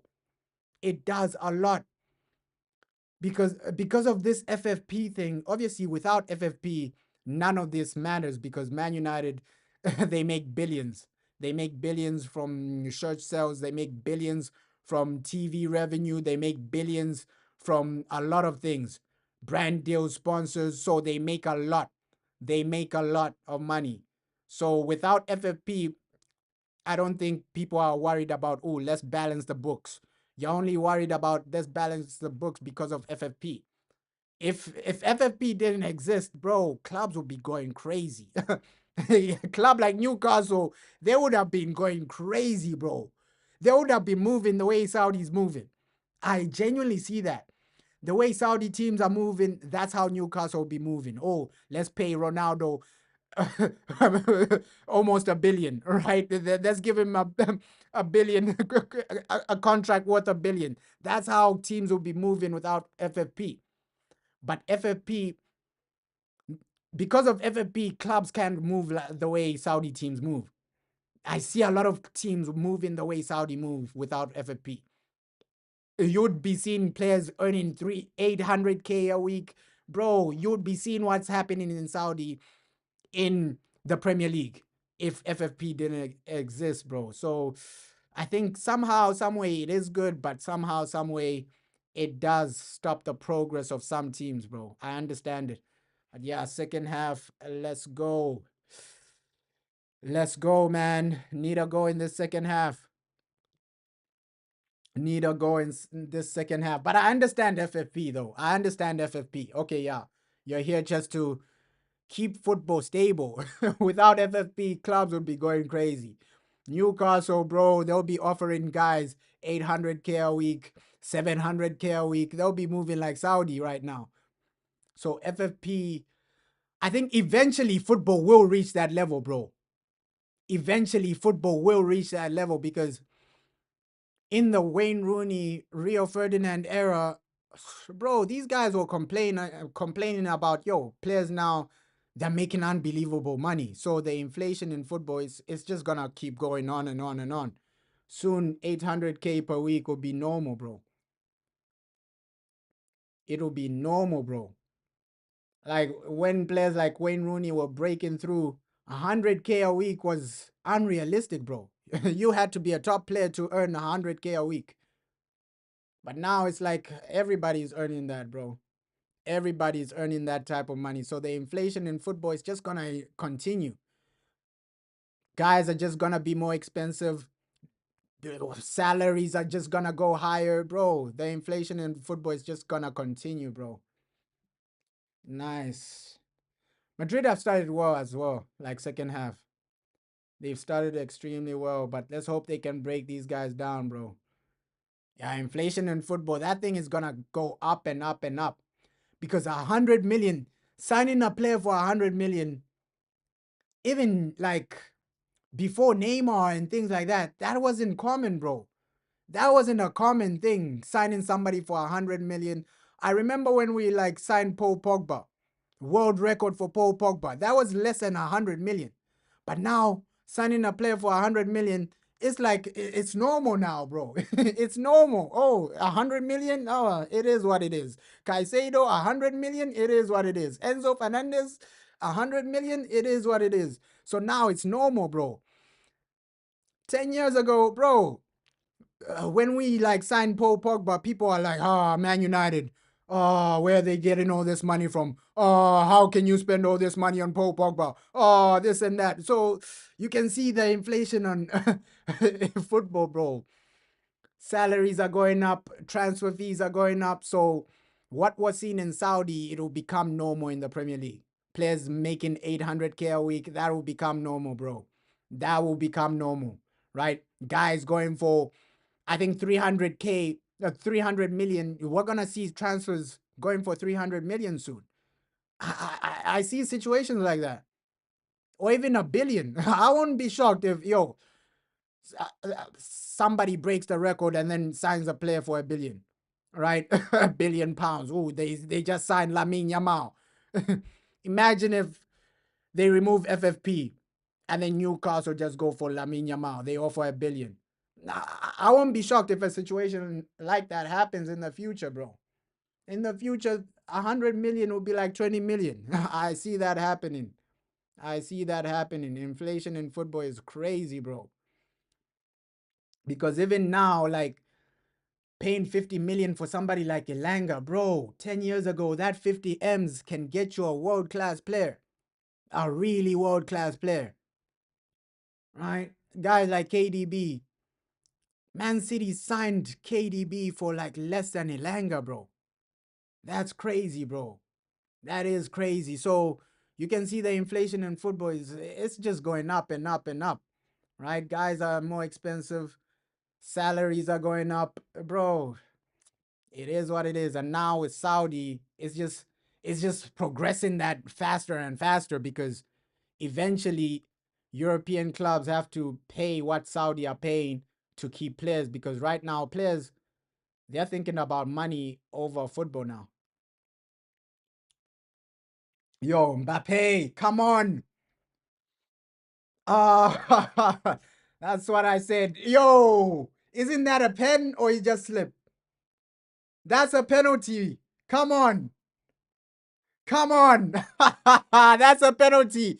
And that's what I said. You can't really remove Mbappe from the field. One moment he's going to do something that changes the game. Good way to win the penalty, bro. That's a penalty all day long. And with Mbappe, he doesn't miss penalties. This guy's like Bruno Fernandes. This guy is like Bruno Fernandes, at least. This is gonna be a changing point in the game, bro, because now Osasuna, if they do concede, they'll open up a bit more. They'll try and score an equalizer or something. Kylian Mbappe, bro, this man, he doesn't miss penalties. Come on, come on, come on, come on. Hey, obviously he's missed like one. He's missed one penalty, but usually he scores penalties, bro. Massive, massive turn of the game, bro. Massive event in the game. Come on, Kylian. Yo, yo, he's ready to just score that penalty, man. And here we go. Kylian Mbappe, bro. This guy, he doesn't miss penalties. He does not miss penalties. Let me change the score. 1-0, bro. 1-0. Finally, the Xabi Alonso era first goal in La Liga for Xabi Alonso. Come on, man. He doesn't miss. He doesn't miss Kylian Mbappe. Penalties, he doesn't miss. Finally, man. You just need to accumulate points. I think in La Liga, Real Madrid accumulate points. Right now, you're thinking about play style, but right now it's just about accumulating points. You're going up against Barca. You just have to keep the pressure on these guys, bro. Get the points, get the results, and then you can develop step by step your playing style, right? You win this game tomorrow, you just get into the rhythm of winning, bro. Great penalty from Mbappe. Great penalty from Kylian Mbappe, bro. Oh my God. And that's what I said at halftime, bro. You can't remove somebody like this because they will have a moment where either he wins a penalty or either he scores a goal. But I still think you still need somebody like Rodrigo to come on because even though Mbappe won the penalty, we haven't seen clear-cut chances. Great goal, though. Great goal. Great penalty, man. Great penalty. He never misses. Sent the goalkeeper the wrong way. Yo, at least we have a goal now. At least we have a goal now. I think now Osasuna might open up a bit more because they'll look for that equalizer. And then, bro, the pace of Real Madrid will just end them. End them. I think now the game will open up because these guys will try and attack a bit more. And while they attack, bro, Mbappe is there waiting. Mbappe for the transition, he's bro. I think in a transitional team, bro, that guy he does damage. He does damage when you're on a transition. Mbappe, I'm not gonna lie, his pace, he's just his ability as well, bro. So now the game is gonna open up, bro. It's gonna open up. You can see these guys are attacking a bit more. They're attacking a bit more. And that's what Carlo said. Low blocks. He knows his players. Carlo Ancelotti last season, he said, yo, low blocks. I know my players. I know my players. Low blocks, they'll fail to break them down, right? We work better when it's transition. These players work better when it's transitional play. Because in the midfield, you need that player to just cut things open. And right now, they don't have that type of player. So now you can see it's opening up. These guys are attacking, man. These guys are attacking. Ooh, nice. And for me, the thing I worry about is like right now, Trent is just relaxing. Trent is relaxing defensively because Osasuna haven't really been a threat, right? But when it's time to play against a team that's gonna be attacking you, what is Trent Alexander gonna do? What type of performance is Trent gonna put out? Because attacking wise today, he's been underwhelming, bro. Maybe that's a tactic from Shabby. He told Shabby, maybe Shabby told him, okay, just stay behind Trent, not too much attacking right now. But Trent, just tell him to go, bro. Overlapping. Tell him to go forward. Tell him to go into the final third, bro. Because a second goal is needed, man. A second goal is needed. This is what we wanted to just see. These guys attacking, and now when Real Madrid counter is dangerous. Madrid, they have the perfect transitional players, bro. Perfect transitional players, bro. Because your midfield doesn't have that quality to break teams down with one pass. You don't have those players in the midfield yet. I think Andre Goulet can develop into that type of player, but right now, consistently, obviously, young players they won't give you that consistency week in week out. We've seen that quality from Andre Goulet where a pass over the top and then he just breaks the defense open with one pass. But I think he needs time on the ball. He's quality though. He's quality. First touch on point, passing on point. I love players like that, man. And this is what you wanted, bro. These guys have been cut open, and now defensively you can get at them. Defensively you can get at them. That first goal, it just opens up so many doors. People look at it as a penalty, but yo, the first goal opens up so much. Mbappe! Oh, now they're getting more chances, bro. Now they're getting more chances, Madrid. Damn. Damn. Great work by Mbappe as well, bro. Now he's coming alive. Real Madrid. That first half, we didn't see too much, bro, attacking wise. It was Louis van Gaal football. Yeah, hey, Mbappe is coming for that Ballon d'Or, bro. He's coming for that Ballon d'Or. I think he's just motivated, bro. He's motivated because seeing the team you left win a Champions League, that motivates you, bro. I don't care who you are, bro. Imagine if you worked somewhere and then they achieve what they were planning to achieve without you. Bro, you're gonna feel that regardless of who you are, bro. Regardless of who you are, bro. Regardless of who you are. It's like a woman dating a man. She leaves the man and then he becomes a billionaire or something like that. The woman is gonna feel it, bro. That's the perfect example I can give. It's like a woman, she was with a guy and then she leaves the guy. After she leaves, the guy becomes a millionaire or something. Bro, you're gonna feel that. That's the same situation with Mbappe. He left PSG and then now PSG won the Champions League. So he's feeling that, and that might motivate him, bro. That might motivate Kylian Mbappe this season.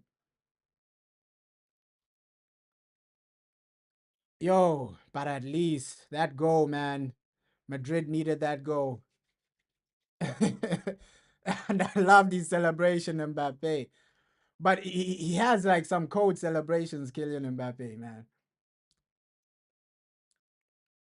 Yeah, you needed this. Now just bring in Rodrigo. These guys are scared now. You can see. You can see they're shook now. They're scared. Bring in Rodrigo to just bring in more damage. Like this is a perfect time for Rodrigo. And the longer this window goes, the more I think, okay, yeah, Rodrigo, I don't think Real Madrid are gonna sell him because we're hearing talks of Man City, but that has gone down. I don't think Rodrigo leaves Real Madrid this season. Let's just wait and see. Maybe he does, bro. Maybe he does. Because Madrid, I do genuinely think they still have like a big signing under works, bro. They have that big signing under works. There was some rumors saying, okay, yeah, that big signing might be like a midfielder or something like that. Florentino Perez is keeping it secret or something like that. So let's see, man. The window is still open. Yeah, maybe when Savinho leaves, because he is leaving. So this Rodrigo situation, bro, it's gonna develop. It is gonna. Let's see if it does develop, man. Because we saw Savinho, he wasn't even playing for Man City. He wasn't even on the bench for Man City. So that's an indication that okay, the guy is done. The guy is done. And after one season, that's crazy, bro. And I thought Pep was starting to like Savinho or something like that, but looks like it's game over for him. Looks like it's game over for Savinho, bro. Yeah, but Rodrigo coming in, bro. Hey, that would make Man City genuine Champions League favorites. Because for sure he's gonna be playing on the left where Dogu plays. Patrick Doku plays. Sorry, not Patrick Dogu, Jeremiah Dogu. I'm thinking of my guy, Patrick Dogu. But he's been good for United, bro. Like at left back, Patrick Dogu. He's been good for us, man. I won't even lie. This is his season. This is his season. You can see he's playing with confidence. That game against Arsenal, he was really attacking way more than last season. So it's gonna be interesting just to see his development as well, Patrick Dogu. Playing with confidence. He's playing with confidence. That's what I like. At least this season, it's no longer, oh, yeah, Diego Dalot as your left back, as your left wing back. Bro, at least those days are behind us, bro. Those days are behind us. Let's just hope Dogu doesn't get an injury, but even if he gets an injury, you have Diego Leon. Those days are behind us now. Oof. Nice.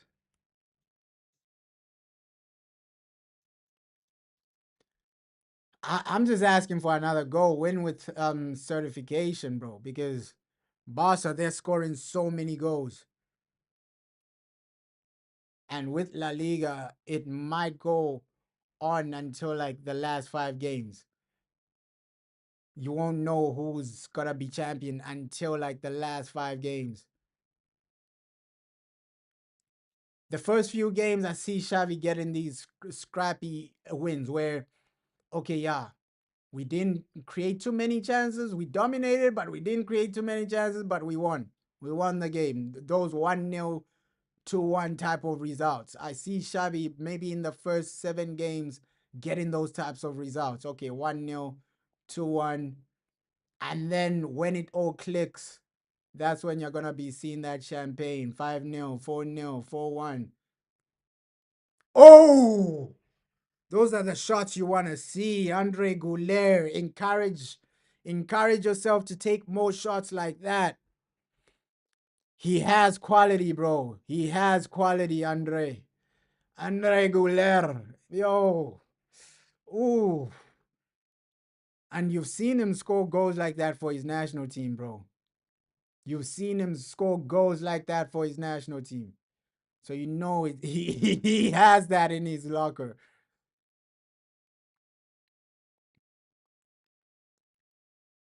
Oof. Let's just keep it simple. Keep it simple now. Like, get that second goal. Then you just start playing some champagne. The possession is there, but one more goal just to secure the 3 points. Oh, these guys are really attacking now, Osasuna. And I don't know why teams do this, though. I don't know why some teams do this. Like, okay, when it's nil-nil, you don't want to attack. But when the other team score, that's when you want to attack. Like, it doesn't make sense, bro. It's better to attack when it's nil-nil. At least you get one goal and then you defend. I think that would be the most sensible thing to do. Not okay, yeah. When it's nil-nil, that's when you sit back. But when you go 1-0 down, that's when you wanna attack. I don't get that, bro. It's better to attack, get the first goal, and then sit back.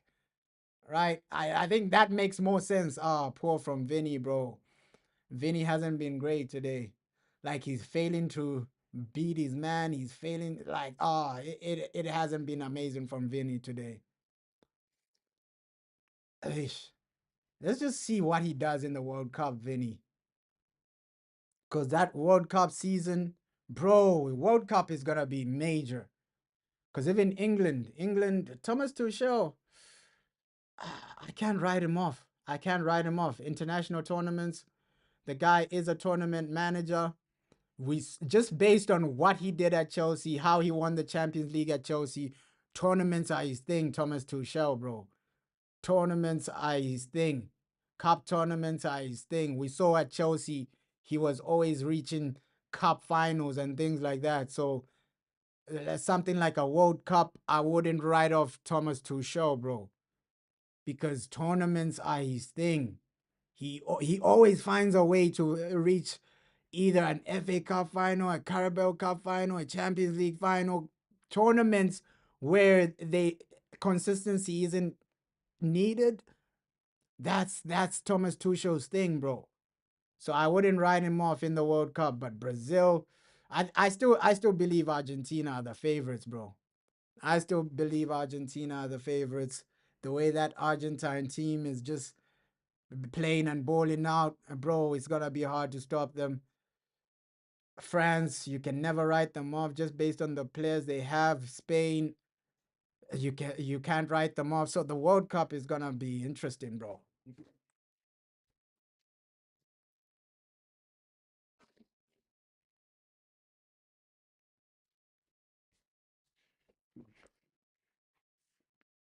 And with Brazil, I think Brazil, those guys have Carlo.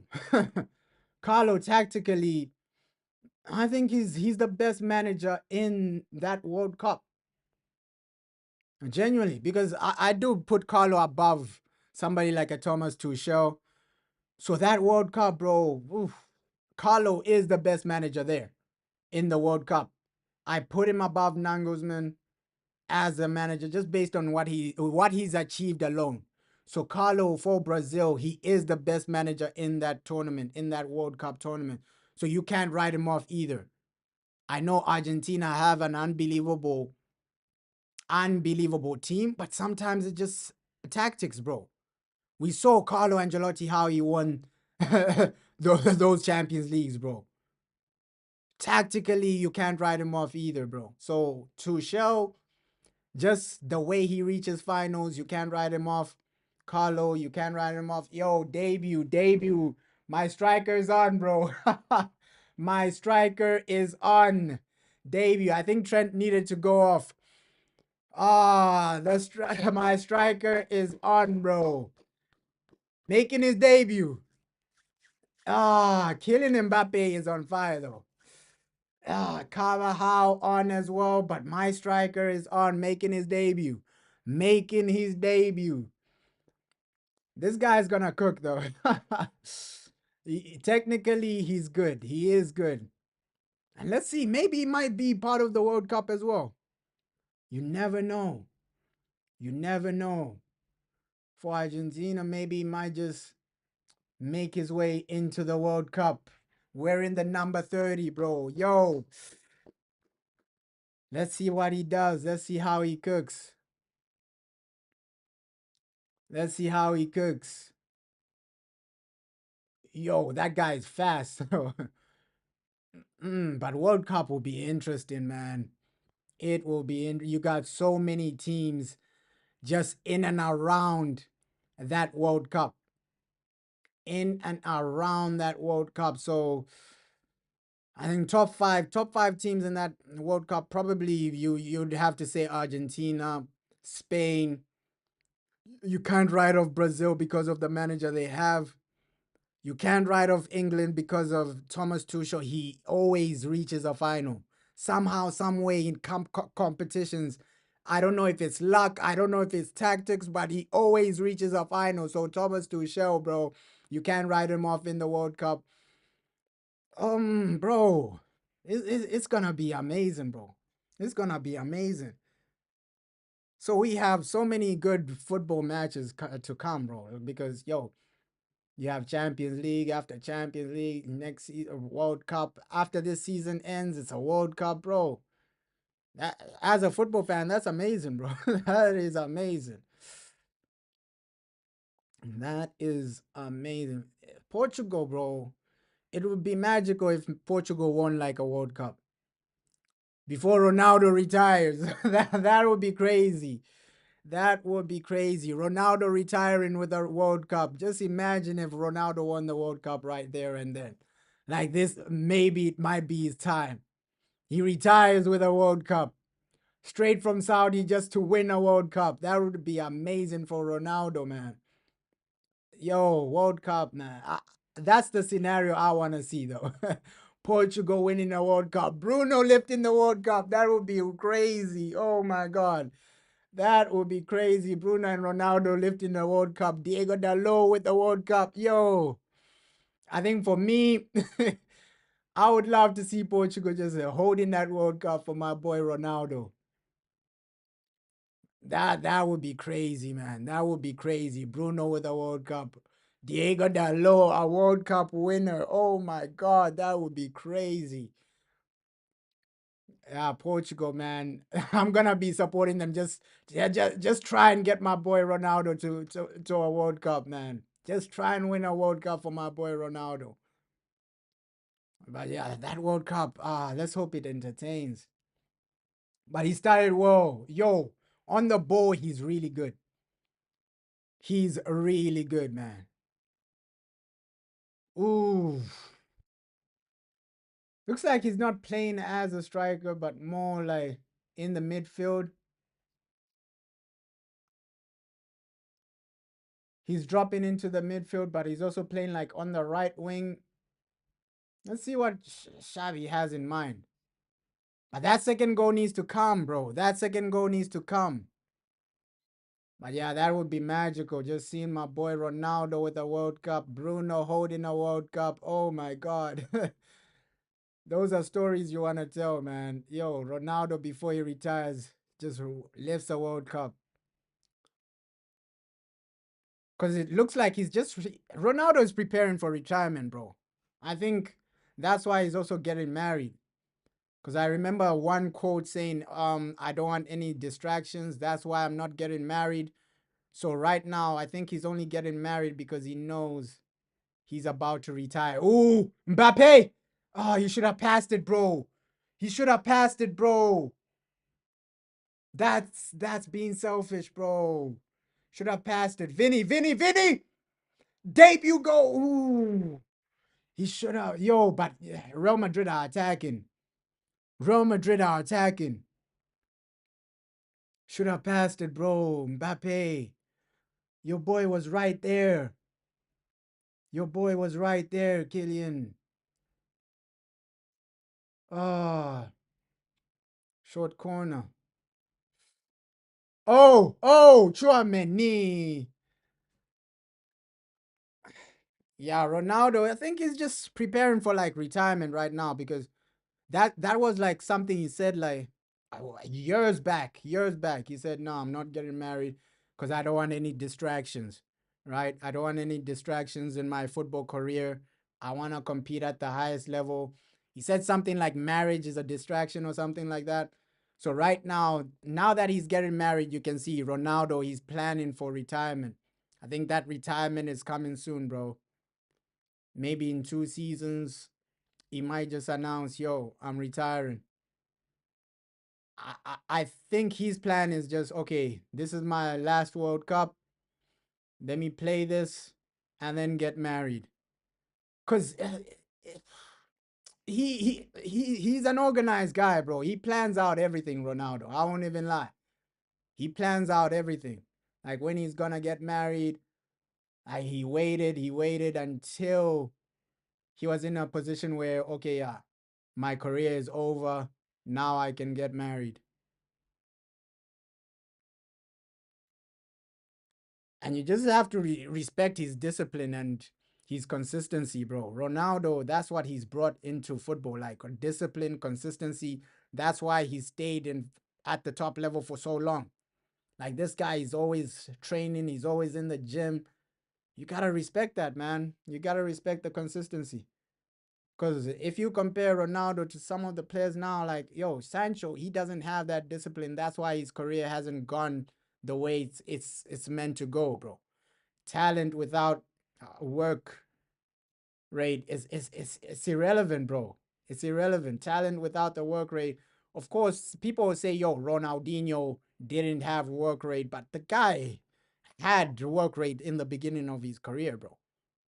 It's only like towards the end where he started partying, things like that.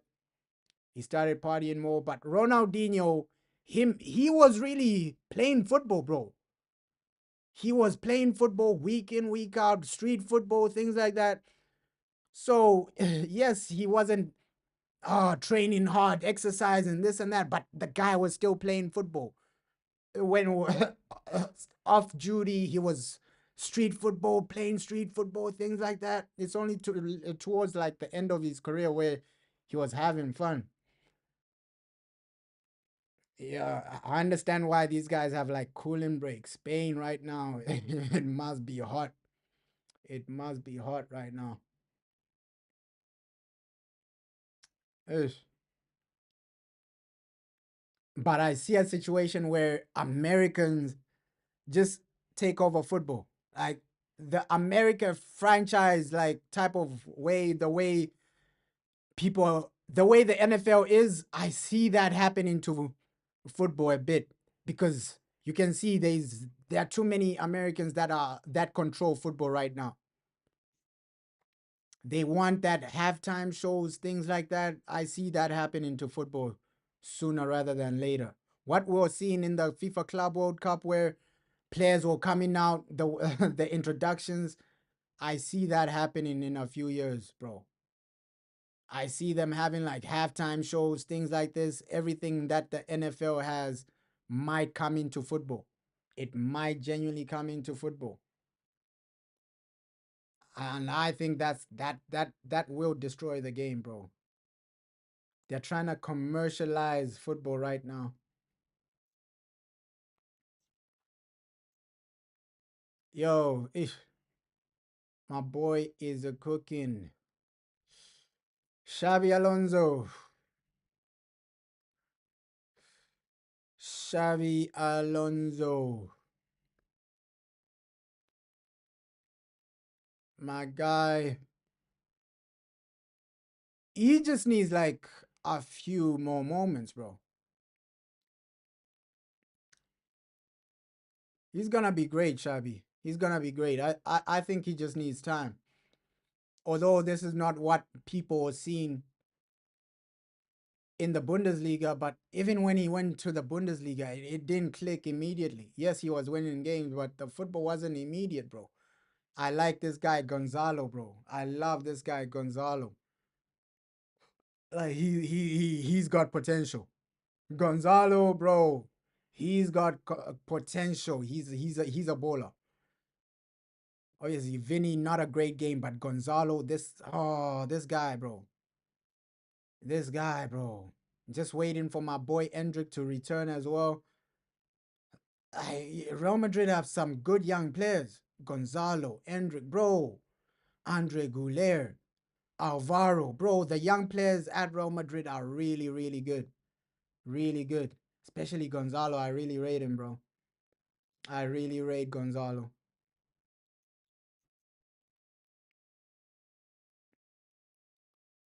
Uh, I don't see Osasuna scoring, but at least Madrid score one more goal. The goal difference is gonna matter, bro. You can see the amounts of goals Barca are scoring, bro. You gotta keep up with that. You gotta genuinely keep up with that. Ooh, great ball, but doesn't reach it. Carvajal, what a player. What a player, man. What a player. And his longevity as well. Like a player like this, he's seen so many trophies. And that's why you have to respect guys like Ronaldo, because some guys they win one trophy and then they're done, bro. They're done. The motivation ain't there. But then guys like Ronaldo, they always want more. I want more Ballon d'Ors. I want more trophies. Some guys they win one Champions League and then it is what it is. They're done.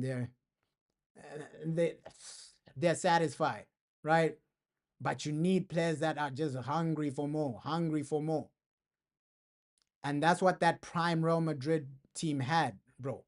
That prime Real Madrid, you had Ronaldo hungry for trophies, Sergio Ramos hungry for trophies, Luka Modric hungry, bro. You just had hungry players. Casemiro in his prime, hungry for trophies. So they were always motivated to prove something.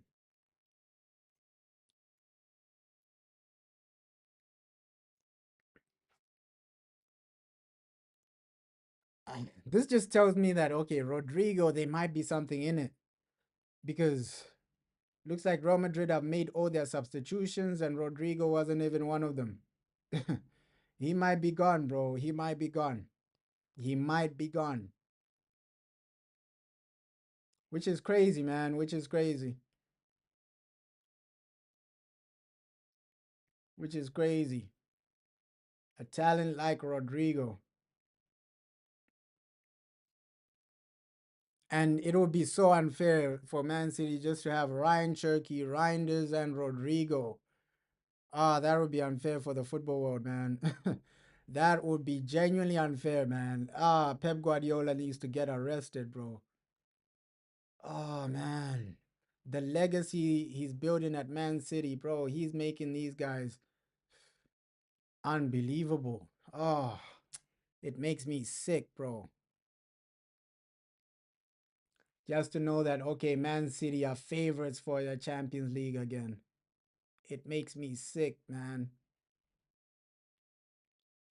I'll be I'll be happy but sad that Pep is going because I wanted a situation where Man United we beat Pep Guardiola, we beat Man City at their best. While Pep is there, we win a league while Pep is there.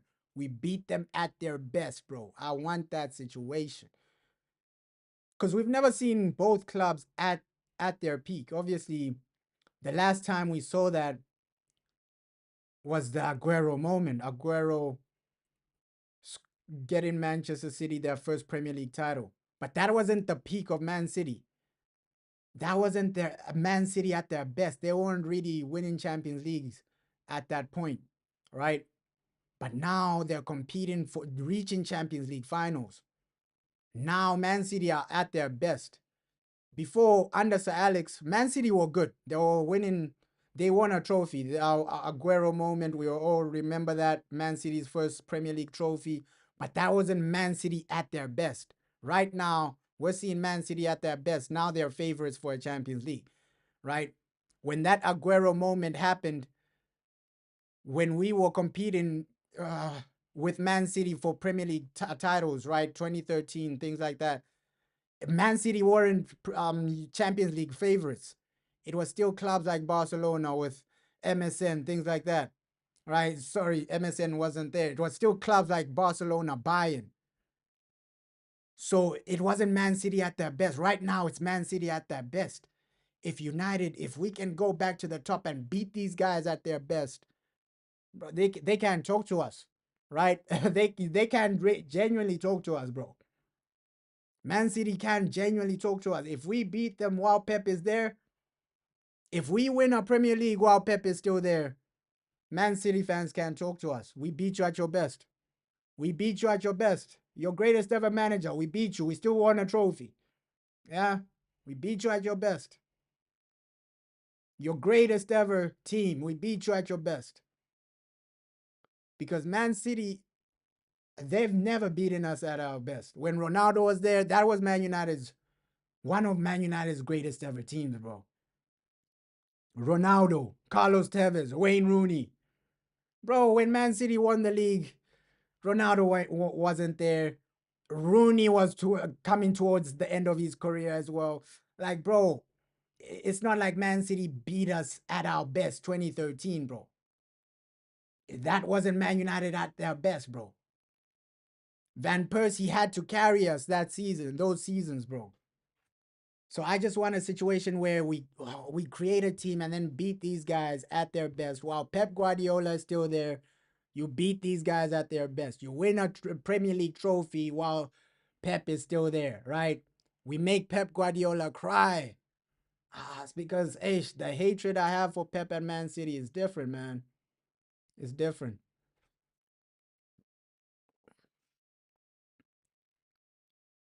Ugh.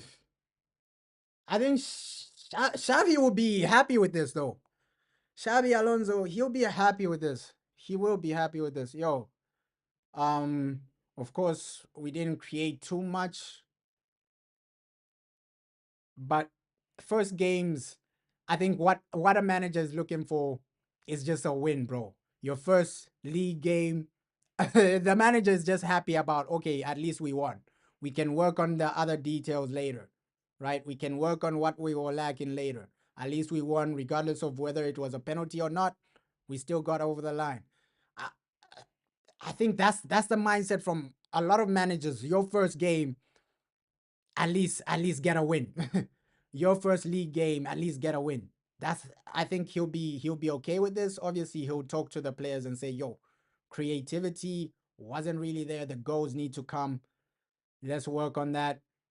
But his first game, he'll just be happy that okay, at least we won. Because he knows to keep up with Barca, every point counts, bro. Every point counts. And you just want to start building momentum before at least an El Clasico. Before that El Clasico, start building momentum, start building a team that can compete, and start saying what's up, man. Start saying what's up. Build that momentum and see whether you can compete or not. See whether you can compete or not.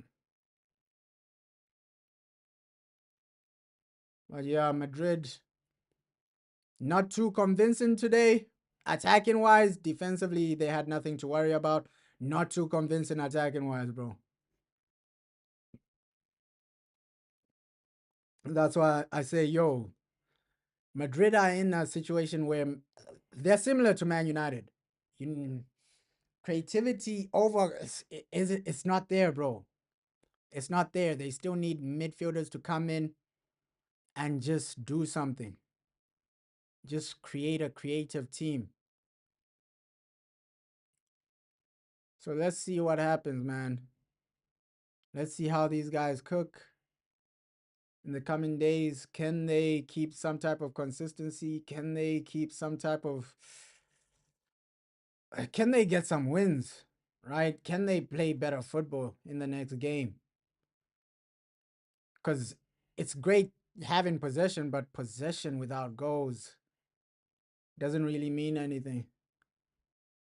At least Mbappe won that penalty, really, really important. But the next game, you gotta score from open play, man. You gotta genuinely score from open play because Osasuna, it's not like they're unbelievable, bro. It's not like they're unbelievable defensively. They had a great structure, but you could have scored more goals, man. You could have scored more goals. They had a great defensive structure, but I'm putting this down to lack of creativity, bro. We didn't see too many clear cut chances where you're saying, oh my God, how did Real Madrid miss that? Or, oh my God. It's low key. Today we just saw Louis Van Gaal football, man. Louis Van Gaal football, all the possession, but no goals.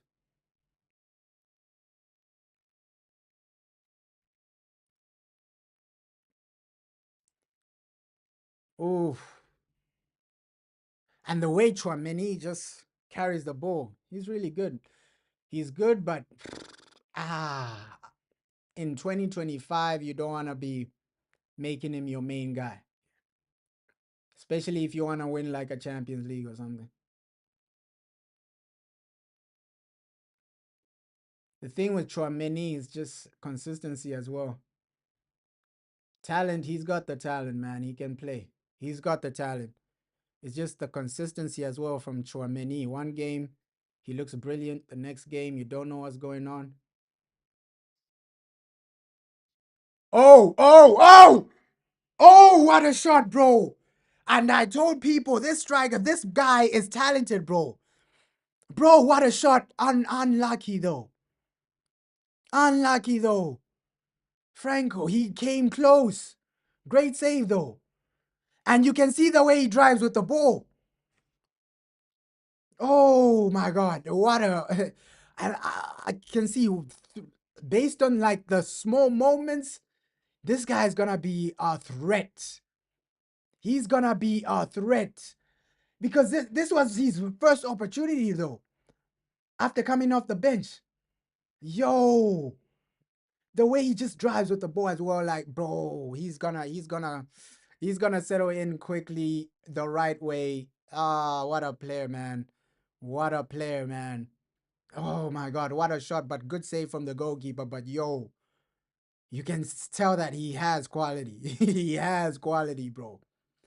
Technically, the quality is there. The way he drives with the ball, the runs he makes. Bro, even when he's pressing, look at the pressing from, oh my God. Yo, yeah, he's gonna be a success. Mbappe, pass it, man. Mbappe, pass it. Ah, poor pass from Kylian. Poor pass. He's gonna be a success. He's gonna be a success. Yo, he's got talent, bro. And I love that he's wearing number 30, though. Not a lot of players take that number, though. Number 30. Obviously, in other sports, number 30, it means a lot. But in football, it doesn't really mean a lot. But he's gonna succeed, bro. He's gonna succeed. Yo. I've seen enough from him today to say, yo, he's got quality. The way he drives with the ball, even he's pressing, but that shot as well, right, bro? He's giving me a bit of Kun Aguero vibes, bro. A bit of Kun Aguero vibes where he can just drift in and drive through defenders, run through defenders. He's giving me a bit of Kun Aguero vibes. Genuinely, he's giving me a bit of Kun Aguero vibes. Yeah, added time. Looks like it's gonna end 1-0, man. So Rodrigo, man, looking on from the bench. Looking on from the bench. Looks like it's certified that he possibly will join a Premier League team. Rodrigo looking on from the bench, man. Yeah, I know fans wanted to like see more goals, but bro, for the manager, he's gonna be satisfied. Yo, at least we won. Yo, he's a player. Even Valverde, man. Yo, come on, come on, come on. He's giving me Aguero vibes. Come on. Oh my God. Ah. A bit of Aguero vibes, a bit of Luis Suarez vibes, man. I don't know why he's giving me those types of vibes, but you can see it. I think he has that Luis Suarez type of unpredictability. We're gonna see it this season. We're gonna genuinely see it this season, bro. I think he's that type of player where he's gonna give you unpredictability, bro. Oh my God. I've seen enough to say that, okay, this season, this guy's gonna produce something special. A special moment, a special unpredictable moments, bro.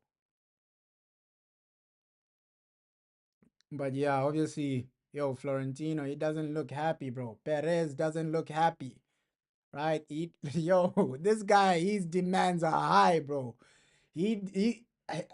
That's a president that demands a lot, right? I don't know any other president where, okay, yeah, Even if you finish second, he can still fire you. Like he demands a lot, bro. Even if you still finish seconds, but if you don't win trophies, he can still fire you. Perez, bro. Oh my God. Florentino Perez, this is a president, bro. Sometimes he scares me, bro, because his demands are high, bro. You can finish second, 1 point off of the league, he will still fire you, bro. Like Perez he's something different. He's something different, bro. He doesn't care of the context. Oh no, this player was injured, that player was injured. Perez, bro, this man just wants to win. You can finish second, but if you don't win a trophy, he's taking you out. He's firing you. Even somebody like Carlo Ancelotti. Carlo Ancelotti achieved a lot, bro. Most clubs don't fire Carlo just based on what he achieved. Most clubs don't fire somebody like a Carlo Ancelotti. That's a fact. If Carlo was in any club in the Premier League, they don't fire him. They do not fire him. But Perez, this guy, he has high demands, bro. High demands. Red card, red card. Towards the end of the game. Red card, red card. Damn. Damn. But Perez, this man has high demands, bro. You finish second without a trophy? Get out of here. Get out of here. We don't. Bro, this man is scary. Perez. And you can even see his facial expression from this game. It's only 1-0. Bro, he's not happy. You can see he's not happy with this. You can see he's not happy. His demands are high, bro. You can reach a Champions League semi-final, finish second. The man will still fire you. It's crazy. It's crazy. Most clubs, they would have kept Carlo. Carlo is the type of player where he would have kept you. Most clubs keep him, bro. And he's a top level manager. Just what he did for Everton as well, man. Like you can see after he left Everton, bro, have they finished as high as Carlo finished in his first season at Everton? I don't think so. I don't think so, man. So he cooked at Everton as well, Carlo Ancelotti. Yeah, looks like this game is almost over. Obviously, this red card, they'll add a bit more time for this red card, but looks like it's gonna finish 1-0, man. 1-0. There's some positives for Xabi to take, but the major thing he needs to work on is okay, yeah, you're keeping the ball extremely well. You're dominating the midfield extremely well, but creating chances, that's one thing he needs to genuinely work on, right? How do we get more goals? That should be the thing Carlo is genuinely, Xavi is genuinely thinking about. Okay, how do we get more goals? Right? We dominated the midfield.